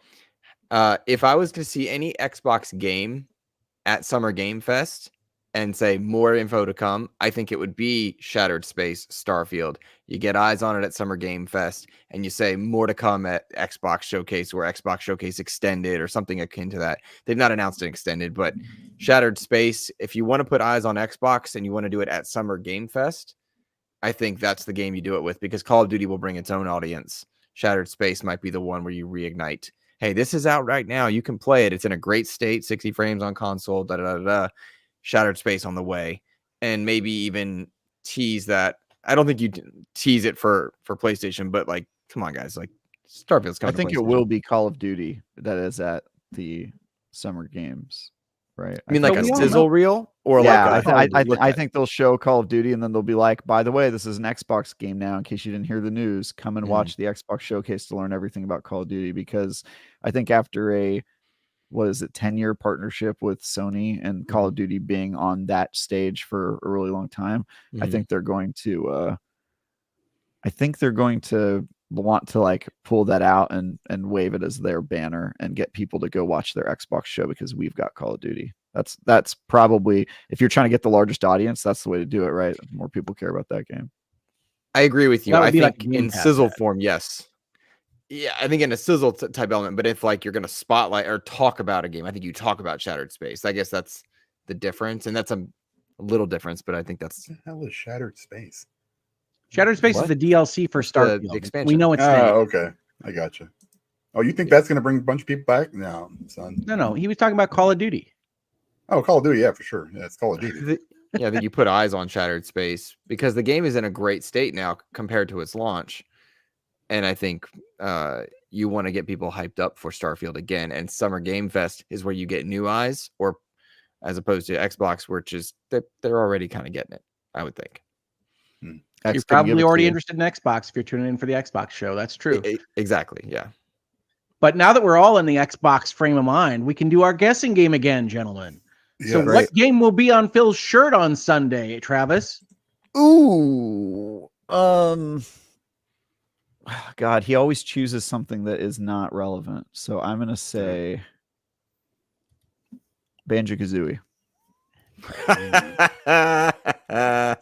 Ains isn't here. That is also my answer, Luke. Okay. Wow. Look at that. Wow. Boom. Conquer is also a great answer, but I think it's a little too foul for our wholesome Spence. That's true. I'm gonna go with Crackdown 3. Just Love because. I don't care what anyone says. Love it. I like that game. I do care too, what anyone actually. says. I reviewed that game. It's and a blast. I reviewed it favorably. I've never been able to get into that one. My review was I punched a guy in the face so hard that the guy next to him died. A review of Crackdown 3. There you go. I dig it. Here for it. Yeah. Do we get an announcement of the digital only Series X? Luke, he didn't answer the Oh, question. I'm sorry. Yeah, I watched Luke type it in. I apologize. So I said the game Zork. What I did, and I'm gonna tell you my logic here. Last year he had reference. You're right. He had a Hexen on his shirt. Last I remember, and that's an old Activision IP. Yeah. So I looked up some old Activision IP, and I was like, what are they surely not doing at this moment? Zork was my pick because I felt like StarCraft was just a little too close to home. Luke, I really like Zork as an answer because Zork is in the original Black Ops. Shut up. Is it really? Absolutely. You can enter code into that computer that you're stuck in and play Zork. Well, okay. All right, then. That's neat. I didn't know that. I learned something new. I like to think that you were just brilliant enough to know that connection existed, and that's why you said Zork. I love it. Yeah, that's what it was. That's what it is. Now, I apologize for stepping on your answer because I have to stop watching you type yours in. But Dan, are we going to get an announcement of a digital only Series X at this show? No. What was the question? Include like a dongle. No, A digital only Series X announcement. Yeah, like an actual Series X. It's all that. No. Why would they do that? I think we might. No. I know that they've been staying away from talking about consoles and stuff because their focus on not games has bit them in the past, and so now they just talk about games all the time. But it has been a while, and we do know that is a thing. That's cylindrical device that they that was, what was it, adorably digital or something like that, whatever the heck they said. That is what it said in the little prep statement. Yeah, so I think that probably is gonna get announced, and I'll buy it. I'm not above buying a cylinder. I don't think I've fed a disc into any of these devices in a long time. Yeah, I know. The disc. Can we get a digital only Series X? By the way, the disc device costs like $80 to put into your console. It's like a not insignificant quantity of money. So yeah, maybe they could lower the price on this device. Series X discless. They could. Right? Will they? No. Do we get a digital only Series X announcement? No. 400 for no disc tray. Luke, are we getting an announcement of this? You're our inside guy. I say yes on account of the fact that I think we do get, they're not doing a pro version, but they've got Call of Duty now. And what better marketing for hardware than to say Call of Duty and Xbox goes hand in hand. Sell your Series S, sell your Series X digital, bundle Call of Duty. And I say bundle it because, or do something with it, because that monetization model on COD, you get people in, you get them in on your platform. You're not giving 30% to PlayStation. And there's a brilliant monetization model. You move some consoles, you get the Xbox brand out there. I think you do get a hardware announcement. I think the hardware announcement is more likely a controller, if I'm being honest. But a digital Series X, I'll say yes. Bundle it with COD. There you go. I think you could actually bundle it. You know, the PlayStation 5s came with Astro's Playroom installed. Mm-hmm. You could actually install Call of Duty on a sold Xbox. I think that would be interesting. Yeah, there you go. Do we get any additional titles or announcements regarding Xbox's backwards compatibility initiative? They love to talk about it. I'm saying yes. I'm jumping out ahead and I'm saying yes because that back impact program and Activision Blizzard titles are there. Free some of those Marvel IP. Let us explore those. I'm going to say no because they've been pretty dormant on this program. They kind of sunset it almost. I mean, I honestly thought it was over. Sarah Bond rekindled it. Oh, rekindled a variant of it. Damn it. Yeah. Well, I mean, I know they continue to talk about it, but I don't know if they're going to announce it. If they're going to announce anything at this show, nor do I know if it's really the proper venue for it. Seems like more of a Gamescom thing to me. Dan, what did you say? I didn't hear you. I said no. No. Okay. No. I would love the answer to be yes, but I'm also going to go with no. Yeah, same. All right. No. Do we get a release date for Indiana Jones? And is it still this year? Yes. Double yes for Travis. Yes and no. Oh, yes and no. No, you can't do that. That's Yes, two you different can. answers. It's getting a release Two date different and it's not questions. 2024. Oh, I see. I thought you were saying yes and no, like as a yes and no, and then that's just your whole answer. Maybe. No, That's see, my this two is answers. why you object to compound questions in court, folks. Yes, It's Yeah, the that's law. So, right. what are you saying, Dan? I'll say He's yes. literally and saying yes no. and no. Yes, For the two questions. and then 2025. All right. I'm going to say you do get a release date and it is in 2024. So I'm sticking yes. Mm. Yes to both. Yep. And I'm going to go no. To both. To I both? mean, it's essentially, it's no because we don't know if it's still 2024, right? It's just a no. Okay. Mm. Do we get a release date for Avowed? And is it still 2024? Yes. Hmm. I will say the same thing I did before. Yes and no. I'm going to go with just a pure yes. I also say yes. Sure, yes. You are a pure yes, Hogue. I know I am, Travis. Thank you for acknowledging it. Do we get a sizzle reel in any form during the show? Not the end Yes. cap that shows like where we've been in the last hour in case we blacked out, but an actual sizzle reel during the show. I do Of course. black out every show, and I appreciate the sizzle reel, but I will say yes. Yes. This is the easiest yes of the day for me. Yeah. I'll also say yes. I usually black out when they start talking about things like Aura. So I'm like, I'll get water. But now I I'll be wish in the Aura room. looked better. I love that kind of game. I wish it would look more exciting. It's hard to sell, I know, but I wish it looked more exciting to me. Yeah, Game Pass sizzle reel for sure. Yeah. Probably also at Keeley's show. I'm sure they paid for some Game Passes still. It's probably the same sizzle reel. It'll make you crazy. Yeah. Do we see Fable? Yeah. Travis says yes. I'll say yes. I'm going to go with yes to Fable. I will say no. You Where's fool. that optimism now, Rodriguez? Wait till we get to State of Decay. Do we see Perfect Dark?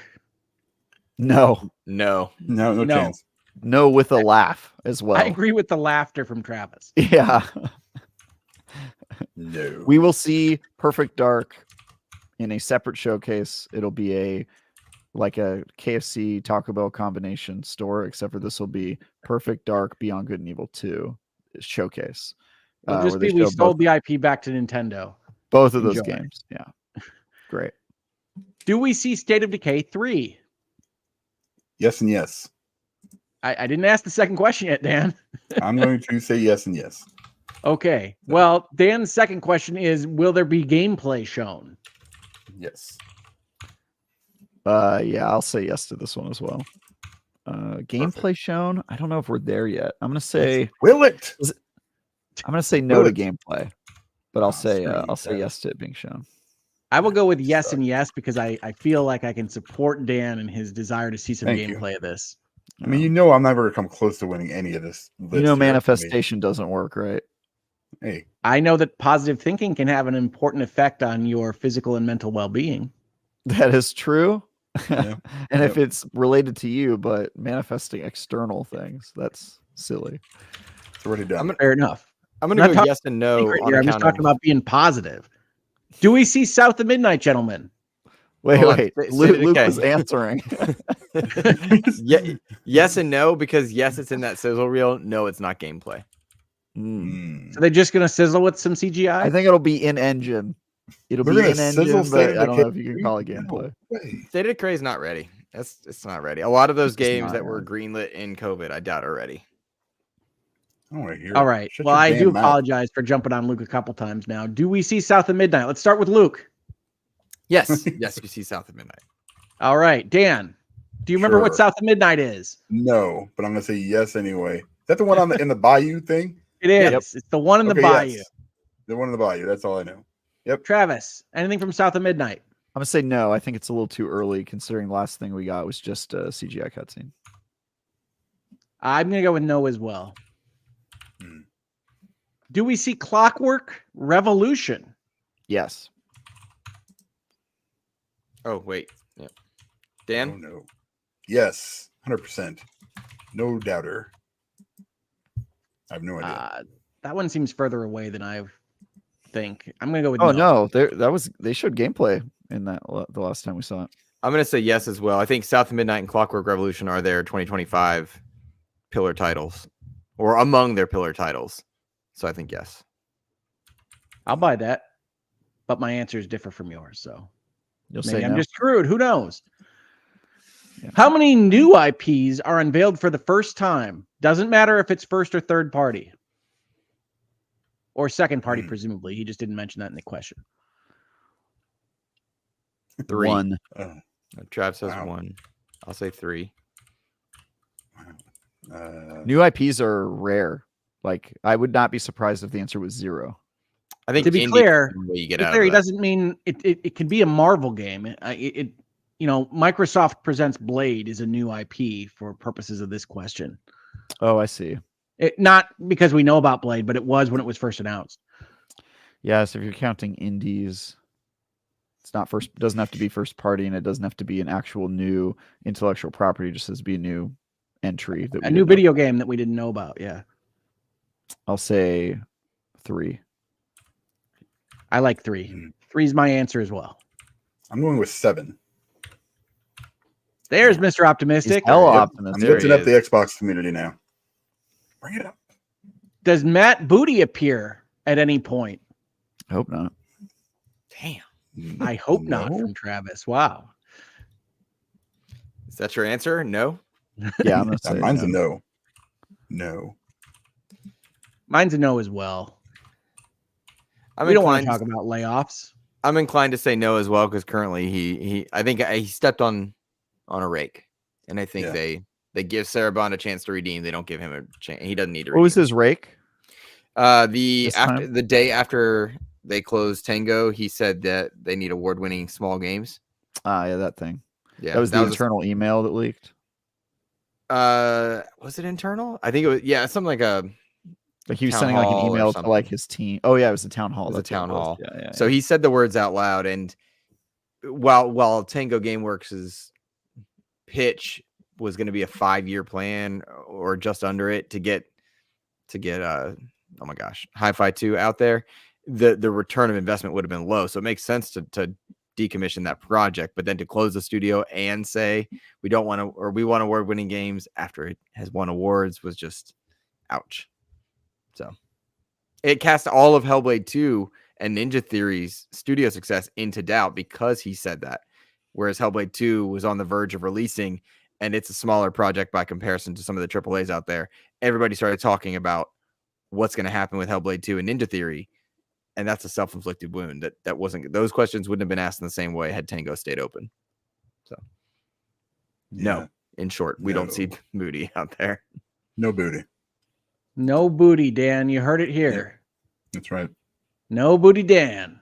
That's right. How many times are the words Game Pass said? Who is going to be keeping track of this? Are you guys going to sit in the audience with a clicker? I have no idea. That's a terrible. I didn't watch the write showcase these. and you're going to hear click, click. I'm saying click. 17 because I don't have a barometer. Yeah. I'm going to go with 0. I'm going to go with 2. 2? What? Yeah, I think it's mostly going to appear on screen. I'm thinking they're only going to say it for and all those games will be on Game Pass or whatever, like just a couple times. I think you get 17 in the COD Direct alone. I'm going to say 10. I'm going to say 84 and stick with it. Good Really luck pushing to the that clicker service. guy. Yeah, but if he's the closest, he owns you, Hogue. Yep. That's it. He owns you legally. You're his property if he's right. No. Thankfully, that's not allowed in the United States anymore. We don't know that. Okay. I do know that. That's an amendment to the U.S. Constitution. Nope. We don't know. Nobody's seen it. Nobody's seen the Constitution or the map on the back of it. Here's perhaps Ains' silliest question. Do we get an update on Everwild? I'm going to put a big old no on that. Nope. I think that game is forever in the wild. Yeah. It's a scale dead. bound at this point. Yeah, I don't think it's a game anymore. So no. Nose all around. No. All right. And now we're gonna hit what Ains really wants to talk about: is Shadow of the Erd Tree present at the Xbox conference? No. I think that'll probably. I know they had a marketing deal for the main game, but I think this is probably just a 30-second, 1-minute trailer at the Summer Games Fest, or maybe at the IGN Live show. Who knows? Isn't it going to be out? Or it's out in July. Is that right for Erd Tree? I thought it was coming out this week or something. No, Final Shape is this week. Final Shape is this week. Speaking of my reviews, Travis, you're saying no? I'm saying no at the Xbox showcase. Yeah, if that was the question. Yeah. Okay. I'll say the same thing. I will go with no. Okay. Nose all around there. Got it.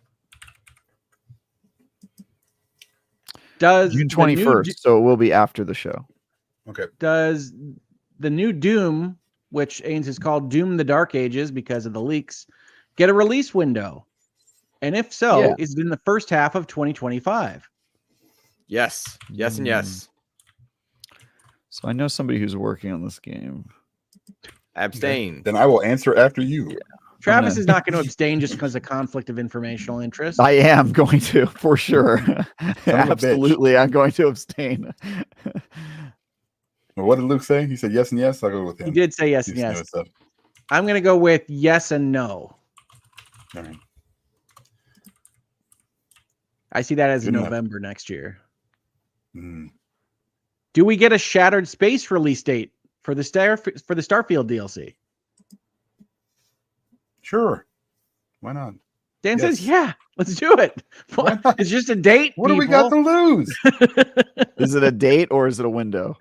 It says release date. Okay. I'll say yes. You got to fight off Astro Bot, right? It's going to be September 6th. Yes. That's what they're worried about. The revival of 3D platformers. I prefer window. I feel like they're going to say November. So yeah, I can see that. So if I'm saying no, that's because we're having date in the question. Yeah, Your Honor. You could say no in parentheses window if you want. I mean, we understand. Okay. Yeah, I think it knows no, but yeah, I think you have the safer answer by saying no for sure. Okay. Does Banjo-Kazooie show up in any form at any point? Dan. No. Travis, you have to say yes because your answer to Phil's shirt. Hold on. Ideological consistency is not required in the guessing game. Correct. But yes, you should say I choose no. I choose to have contradictory answers. Your Honor, objection. Yeah. It says in any form. Yeah, on a shirt is a form. Yeah, no, I get that. I understand. Saying that he's hedging against his earlier answer. Have you never bet on red and black in roulette, my friend? I have not. Yeah, I don't know you gotta put a little it's wild, man. Bro. What a feeling that is. Yeah. Boy, this is why it's not a gambling podcast, gentlemen. All right, I'm going to go with yes. I am going to stick with my Banjo-Kazooie on the shirt. I'm going to go with no. Ains doesn't deserve it. Just kidding, Ains. I agree. I'll be next to Ains, by the way, at that showcase. If he said he was going to stand up and run the aisle if Banjo gets announced. He swore it. He swore that to you, actually. He did. It was on. I want to say Cast Co-op. He said that. Oh my God. After all the Jeff Keighley problems, he's going to get himself tased or shot. Yeah, that's true. It should be awesome. God, we can only hope. Yeah, that would be awesome. I'm going to say yes. What? In some form. Why are people saying yes to this? This is such an easy no. What? This is for Ains. Fred, I believe in State of Decay. I believe in Banjo-Kazooie. Why not? Doesn't hurt anything. Some kind of crossover DLC. We've talked about Summer Game Fest. We've talked about the Xbox Showcase. There is one other fairly large show next weekend, or more specifically on the Monday following next weekend. That is, of course, Ubisoft and UB Forward. I still hate as a name for a show, but really bad. They do make my Pirates games. So who's excited about UB Forward? Every time I put on the hat, Dan goes away. What is that about? Why doesn't he want to be on the... By the way, That does not look like a pirate hat when you wear it. It looks like you're about to carve out a turkey with some indigenous folks when you wear it, honestly. Oh man. Hey, Pilgrim. It's Howdy, a similar era. Yeah. So the question is, are people excited for UB Forward? Are people excited for UB Forward? Are you in particular, not people? I don't want you to okay. Yeah, because I was gonna say I don't think people generally know about UB Forward, but yeah, I'm excited for any game show, including UB Forward. I'm not excited for it. I feel like the two big things are Shadows and Outlaws, and I anticipate we see them prior to UB Forward. We see more at UB Forward. I mean, I think there might be like an Outlaws teaser on the Xbox show, but like the big blowouts will be in the UB show. Yeah, you might get your Just Dance, Hogue. Oh, we're gonna get a dance. It's like we got that question coming up though. Hogue said yes. I've already got his answer. Well, we're getting a dance. I miss those giant bears dancing to various I bet you do. Just Dance songs. Do you like the dancing bear? Did it awake something? Did it awake something inside of you, Hogue? Seeing all those dancing furries? Did it make you? Guys, let's keep it family friendly, and also you can't pretend like the big dance show that Ubisoft puts on isn't all out. It's exciting, it's interesting, it's something that none of the other game companies do. Yep. I just love it. I would not expect you. Look, I also like that segment. My problem is that Just Dance is just inferior to Dance Central. It makes me upset. I wish the wrong son died, is what I have to say. Travis, you got to start rooting for these game companies to support their hardware and not outprice themselves and otherwise make it more difficult to have this innovation. I know. I talked to you about this with the PSVR 2. It's tough. It's tough. Is there a question on the table right now? Oh, no, we're going to hit the guessing game, but there is a question on here that Ains didn't include that I want to ask about. Sure. Is Ubisoft going to make reference to the success, lack thereof, or otherwise of its pirate franchise Skull and Bones? I think they will have a sizzle reel promoting season 2 currently in motion. Oh, yeah? I think they'll have a quick, like, Skull and Bones is still a thing. Season 2 out now. Play now. I don't know how you can't, because they put so much money and time into it. I think they have to say something about Skull and Bones. Well, Skull and Bones has legally been a frequent show contributor for like a decade. So they're gonna miss that spot, right? You gotta just include it. We're gonna get some talking head interviews out of Singapore. Doubt it. I doubt it. Yep. I love their dev diaries. It's good developers working on that game, folks. Skull and Bones. Dan, are we going to get a Skull and Bones segment of the Ubisoft show? I have no idea. I would say maybe yes. For you. Good. Luke, could you please write down that everybody says there will be a Skull and Bones segment at the UB Forward? Oh my gosh.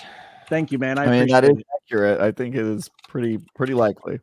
Especially since they have been strangely talking positively about that game. Too. Strangely. Only strange in that it's not more vociferous, lighting up the sky. Look, I like the game too, Hogue. I am somehow your bedfellow in all this. I'm just saying, fewer than 1 million players. It did not sell well. I think they're just excited about the engagement, which makes sense. I think it's one of those things you have to try it to believe it, right? Yeah, if it connects with you at all, the engagement's going to be high because it's that kind of game design. Is there going to be a dancing segment at UB Forward? Yes. Yes, you know it. And I'll be there. I'll be featured as a dancer. Travis gets up on stage, dances with 6 people in neon high school uniforms and a giant bear. Yeah, I'll be dressed as a lizard. Nice. So I'm excited for that. Actually, technically, I'll just be taking off my human costume for the segment. Oh my! There are some on the internet that think that. So okay. Yeah, there are. There are. Dan, is there a dancing segment? This does not include you just dancing to the UB Forward in your living room. Okay, so I will say yes, and it will be somehow incorporated with Skull and Bones. Maybe like a pirate dance off. Okay. 17th century, like. And if you're right, you have to send a video of you flossing to the Bitcast chat. Okay. The Ubisoft. floss seriously. dance. I don't want to see you cleaning your teeth. I'll be It really goes with upset everything. about that. You could have the Just Dancers dance to sea shanties. It would be great. There you go. Just for you, Hogue. Oh my gosh. I'm saying no. Just to move this All right, along. Luke. No You're dancing. saying no for dance Luke. segment? No dance at all? Wow, No. interesting. We know about Shadows. Do we see anything about Assassin's Creed Hexen or Infinity? Hmm. I'm gonna say No. yes. I'll say no. Hexen or Infinity? Yeah, I'm going to go with no as well. I think in general, they like to let one property live and not confuse the issue for the general audience. So no witches, no whatever Infinity is at this point. Travis, you haven't answered, bud. I'm gonna say no. Sorry, I was distracted by the comments section right now. Okay. Does Beyond Good and Evil show up in any form? No. No. No, we're not going to get another like 6 gotta let minute that one video go. about a pig in a bar or anything. No. Also, don't call him a pig. It's so belittling. He's a Is he not a hog. pig? He's Oh, a okay. hog. I Sorry. was like, he's a cop. I'll also go with no. I believe he's a warthog, but yeah. Go ahead. Ask this next okay. one. Go ahead and ask this next one. I will ask this next one, Luke. That's my job. Do we finally see anything about a new Splinter Cell game? Not a crossover or presumably mobile entry. Do we see an info? Splinter Anything Cell. like even a logo? You remember Michael Ironside? Lights? Splinter man, Cell. boy, do I. It's a little way back. Yeah, to be clear, he's saying not crossover, so it's not like X Define or anything. I'm saying no. No Splinter Cell, says Luke. I think we'll get a logo or some like verbal confirmation that they're gonna like bring the franchise back, but no actual information. So I'm gonna say enough. Yeah. Yeah, I go a little further than Travis there and say I think that they will hand wave that they understand how people love Splinter Cell and they'll potentially tease it that way, but they aren't actually working on anything related to Splinter Cell. But yes is the answer to that question. Damn it, live service games. This is all your fault. This is why we don't have Splinter Cell. No, it's not. Yes, Splinter Cell could take the Hitman model working on X and be a live service game with episodic. Dude, imagine Skull and Bones. This is what we get instead of Splinter Cell. I'm gonna say yes to try to will it into existence. I'd tell you what, Dan, if I had to sacrifice Splinter Cell for Skull and Bones, I'd do it every time and twice on Sundays. I can't do it. I can't do it. Dan. Too much. Splinter Cell could be a Hitman game, a live service, episodic. Yes, it's actually kind of perfectly made for that. If it's that light service. So don't blame live service for the non-existence of Splinter Cell. They're one company though, or they got one game really going, maybe two over at IOI. That's it. So I'm not saying it's going to be a game by IOI. It's a Ubisoft game. I'm just saying the model exists, so don't blame live service. It's Ubisoft's I'm talking about decision not to make this. The giant, let's throw everything at it. Huge seasonal update. Hitman live service is like it's the amuse-bouche or the small little tapas. That you just eat a little bit. That's all it is. It took us a while to get to Foodcast today, folks. Yeah, but here it is. It's really, really kind of you can call it live service, and that's fine because technically it is. All right, and technically I'm a lot of things, but we just don't talk about that stuff.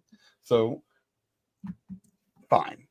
Give me Splinter Cell. Yes, is my answer. It's coming. I would love to have Dan have his Splinter Cell game, but I think that they, for whatever reason, have decided that that's a not useful IP for them. And because it doesn't make the money like other games do. That, I get it. I totally get it. I think all of these games could make money. It's just that you're chasing after the live service money and you wind up with things like Concord. We'll see. Yes. Well, how many total games will be shown? Ubisoft isn't doing that though, right? Oh yes, they did. They did like they've tried it a bunch of times. What was Hyper something was one of their shooter attempts? Hyperscape. They tried to do. Terrible. They did the Division Heartland roller derby one. What was that game called?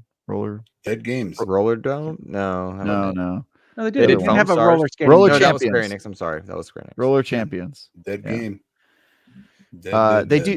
They do try the live service, but they tend to do it from like a single player open world formula. So I don't think they're doing much different, really. Untrue. They've got Skull and Bones. They've got For Honor. They've got Rainbow Six Siege. Well, which yeah, is but still killing it. technically, Skull and Skull and Bones you Bones can play is what as like a Travis single said. player game. That's what I'm saying. Like it's basically like a single player game that they added live service and multiplayer option to. But like Hogue plays that game alone. You know what I mean? So I mostly played alone. You can group up. You have to group up for some of the higher level ships.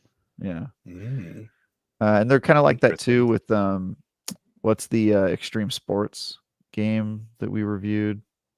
If Ains were here, he'd remember. He would remember. I like that game, but I can't remember Not the name memorable. of it. That's what That's it is. Ubisoft for No, you. I liked it. I liked that game a lot. It's just I review a lot of games. Not enough I didn't to remember. remember I didn't its remember I name. played the Astro Bot VR game earlier, guys. I played too many games. That's I know what you're talking about, but Yeah. there's no way to figure it out either. Anyway, even their Assassin's Creed games are basically live service now, and those are single player games. So it's just like I don't think their model informs which games that they choose to make. I think they're trying stuff, and for whatever reason, they think Splinter Cell doesn't have the power to. Yeah, they survive, don't or like at least Splinter Cell. so far. Maybe that's going to change. I think it probably will. How many total games will you show at UB Forward? How many total games? Dan. 12. All right, Travis. Now, Dan. 17. 17. Luke. Ridiculous. 8. I was going to go with 9. So, sorry about that, Luke. No, you're good.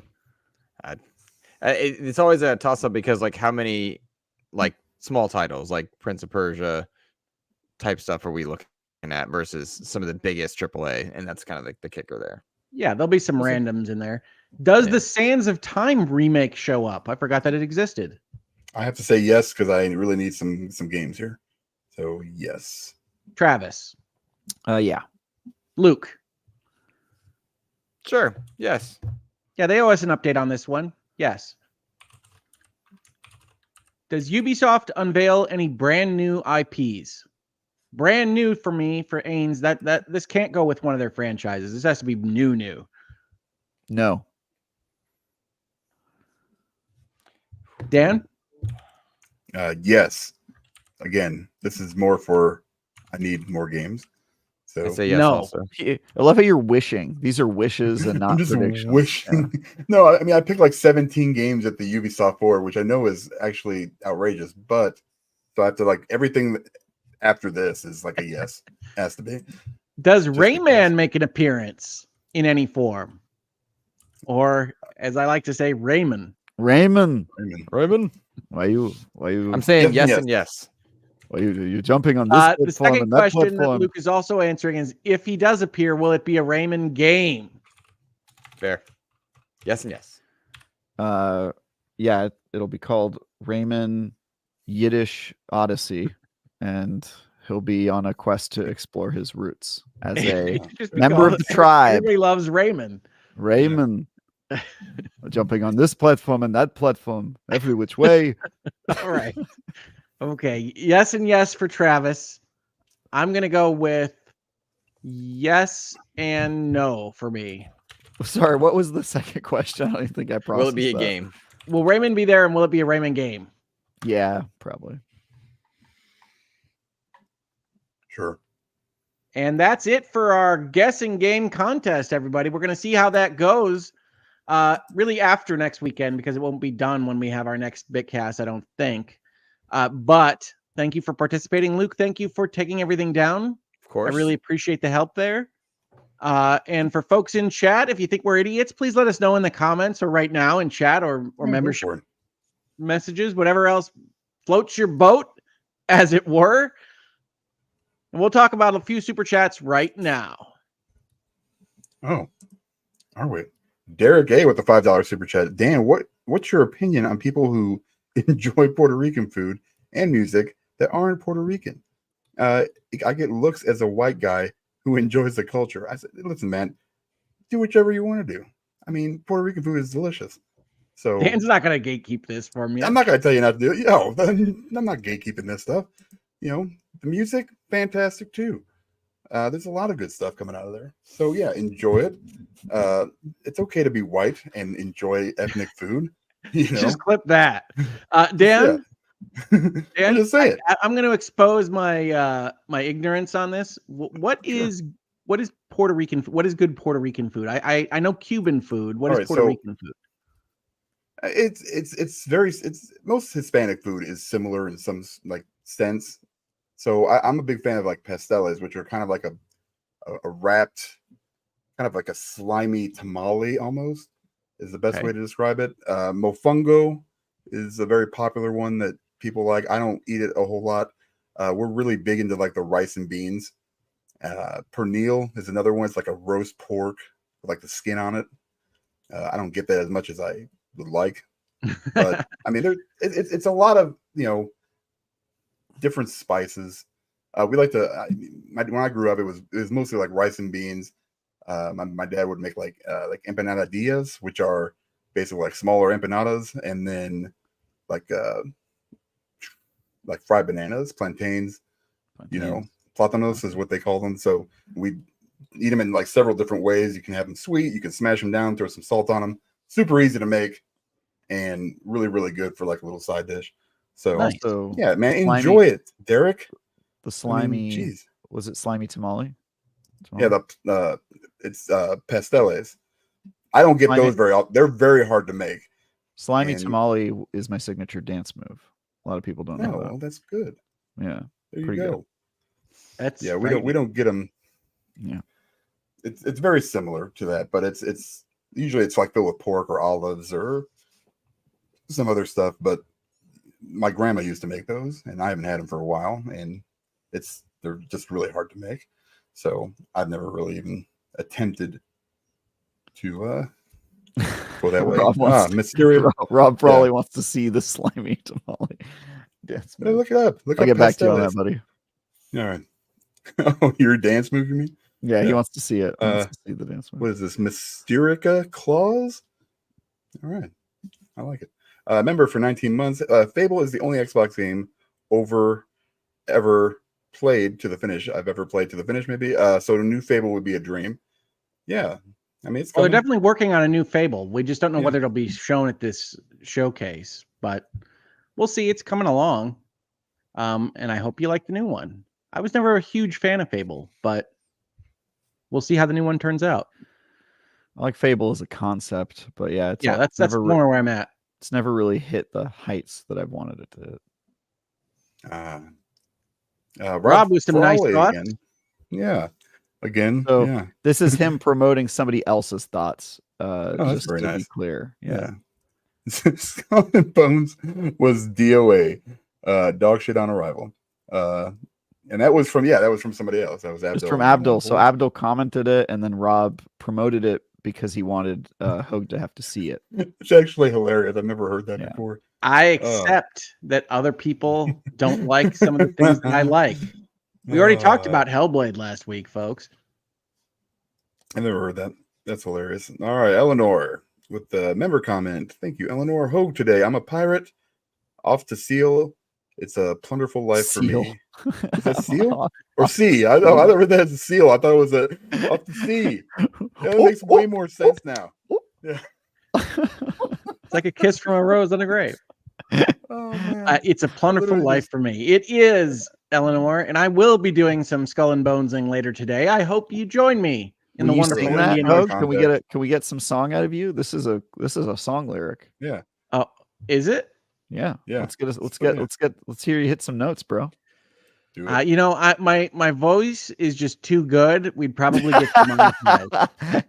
You'll be debuting your singing voice at the Ubisoft Forward presentation where I will be lizard dancing. I believe I was actually singing when somebody lost their stream that I was helping out with on one of the court cases. And so people have heard my singing voice, but I just don't want to get anybody demonetized or have any problems for their channel because it's just too perfect. Gotcha. Yeah. Fair. And Cheeseworks, member comment, what Xbox game at the show is each panel member looking forward to the most? I don't know which show Xbox game or which ones are going to be there. Yeah, I mean, Any we would have to know what Xbox game you want to see. Any show. State of Decay 3, 100%. Yep. Gears of War. That's it for me. Gears of War. Yeah. Travis, what do you want to see, man? Oh, it's tough. I'll also go Gears of War. Nuts and Bolts 2. Yeah. That would be sick, That'd be awesome. Honestly. I love Nuts and Bolts. So underrated. did I. Gosh, I thought that was the best one. You know, that's just me. It was a good game. It didn't perform super well, but it was a good game. Yeah. All right, folks. So we're done with our game guessing. We're done with our show discussion. And now I'm supposed to talk to you about some of the things we're doing here at Seasoned Gaming, which I am not formally a part of, but I will talk to you about them all the same. Ainsley Bowden will be covering the shows that we just talked about exclusively or extensively or both. Exclusively? Doubt it. That would be a huge get for Seasoned Gaming. Huge get. Next week, we're going to have a humongous numbers. Get out of here. Yes. He also wanted me to talk a little bit about an article that went up this week that you might have seen on your social media that Steve wrote about games, game reviews, journalism, and coverage that does have some nice references to the Bitcast and us in it, as well as Dan's unceasing optimism and some other references that go around, including, I think I'm referenced as a lawyer, which is always nice. I am. So check out that article. It's a good kind of dissection of where games journalism is at and how Steve feels about it at Seasoned Gaming. So check that one out. Really good article. Seasoned Gaming's also done some reviews of X Defiant and something called Dread Delusion. Do you know what this is, Travis? I do not. Okay. Something called Dread Delusion was reviewed by Seasoned Gaming. If that is a title that intrigues you, check out their review. They have also offered impressions of Gray Zone Warfare, which I understand to be a kind of military sim game that's pretty popular on Steam right now, I think. So please check that out. And then also check out XEP. Luke, do you want to tell the folks a little bit more about that? Sure, happy to. Always pleasure to be back on Bitcast. Of course, I do cast co-op with Ains and Joseph Moran. But XEP is the Xbox Expansion Pass. I've done over 120 developer interviews since 2019, which has been a blast. Just recently did a review on Hellblade, which I'd love for more people to check out because I worked really hard on it. I'll be taking XEP to the Xbox Showcase, to Summer Game Fest, and to one other thing come next week, which is really exciting. But in short, I would just love for people to go check out the channel, add it on audio or whatnot, because it's a labor of love and I'm really proud of it. Fantastic. Definitely check it out. Thank you so much for being here, Luke. I really appreciate it. And I appreciate all the help you did on the guessing game. Absolutely. Travis, what do you got cooking? What should people look out for from you? What should they avoid if they don't like you? What's out there? If you don't like me, I mean, pretty easy to avoid me. Just, don't watch this show. You're pretty much good after that. If you do like me, I did 2 reviews this past week, which are both live right now. So you should go give those a look. And then my next review is a big one. Destiny 2, Final Shape. Which it's finally good now? We don't know. Okay. We don't know. My colleague look forward to. Yeah, my colleague played it and had some thoughts. Dustin Legary, per usual, he was met with. He said he liked it, but had some critiques, and that was not good enough for the Bungie fan base, which wants you to just say that it's God's gift to gaming. But yeah, I don't know, man. We'll see. I'm cautiously. Now you warned us. You warned us on social media about some leaks out there about the Final Shape. Yes. So PlayStation accidentally made the entirety of the Final Shape playable for 5 hours one night. And so people got in there and played a whole bunch of the game and leaked a whole bunch of it. And then I saw once some they of that found, stuff. once they found out it was out there, they shut off the servers and made it so that you cannot play the game anymore. But yeah, if you are excited about Destiny 2, the Final Shape, I highly recommend muting Destiny related stuff on your social media because there's a whole bunch of stuff out there. But yeah, it was surreal. So we've seen a little bit of that. And yeah, I'm excited to play. I've been playing it this past week to prepare and get back into the flow of Destiny. And I will be playing a whole bunch of it next week, including the raid and whatever comes after the raid. The story will be presumably wrapping up. So good times. And if you're going to be playing Destiny next week, hit me up. I'll be playing it. I think I still need a raid team. I don't know. I never worry about raid teams. They always come together. So we'll see. Didn't they leak like Erd Tree too? Like didn't they? PlayStation? Yeah. I don't know. I didn't hear about that. I heard they had that up there for a second too on their store. My son was telling me something about it. He saw the Destiny stuff because he's a huge Destiny player, and he's like, "Yeah, I think they had something with the Elden Ring thing too." But I never went and looked. They had some trouble. Apparently, a former Bungie dev, he commented on Twitter that PlayStation always leaks their stuff. So they've done it before. Yeah, they had an internal joke of like, wow, can't wait for Sony to leak this. So I don't know. But yeah, I'm going to be reviewing that for IGN. So always a big project. Usually one of my busiest times of the year is right around this time where I'm reviewing Destiny and getting ready for the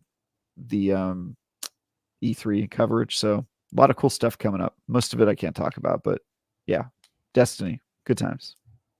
All right. Well, I'm definitely going to be popping my head in and seeing if the final shape is something for a lapsed Destiny player at this point. So I'm looking forward to that review. Dan, anything you got going on that you want to tell the people about? Well, I appreciate you asking because Ains never does. He doesn't. He never does. That's because I didn't really have nothing going on. So that's okay. Have a great week. That's acceptable. I do absolutely nothing. So I've got nothing to promote. Go check out Travis's review and also XEP, which is the only Xbox podcast I listen to. Thanks, man. Well, it's because you're the only one that isn't crazy and actually has well-defined and well-thought-out takes. So definitely go check that out. I'm telling Ryan McCaffrey you said that. No, not even him. He's got too many. Listen, this is Brian Ryan. He's a good guy. Dan Rodriguez. He's got too many guys. Like too many people hate him. So then it just becomes all clouded in craziness. So he's too big. He's gotten too big for his britches. I already texted him. Text is gone, dude. Text him that too. No, you can tell him that too. All right. Bring it down a notch, Ryan McCaffrey. All right. Well, I was originally going to send us off with some Skull and Bones discussion. But I'm going to let you all get away without more Skull and Bones discussion because I did want to make an important kind of news item because I think that Detective Seeds has been invited to the Bitcast a number of times and has fallen through for a number of reasons. And he was going to be out there in Los Angeles to meet up with Ains. You heard Ains talk about it on episodes of the Bitcast. Unfortunately, Detective Seeds has been diagnosed with cancer. You might have seen on social media and is not going to be able to go out to those shows in Los Angeles. So I wanted him to know that he is in our thoughts and prayers. And for folks in chat, I think he's in this chat watching our show right now. Please do wish him well. I wish you the best, Detective Seeds. And I am very sorry that every time you get associated with the Bitcast, something bad happens to you. Doesn't seem really very fair. But best of luck. Strength to you. I hope you get through it okay. And I'm very sorry about your diagnosis. Yeah, everyone, I'm going to hit the right button this time. No, don't. Better do it. Yeah. And time for that world premiere. Here it comes. It's coming out. Thank you so much, everyone, for joining us on the Bitcast today. And thank you, Ains, for giving me the reins. And for the folks that play Skull and Bones with me, thank you for being there in the Indian Ocean. I hope we can continue to make that game a success.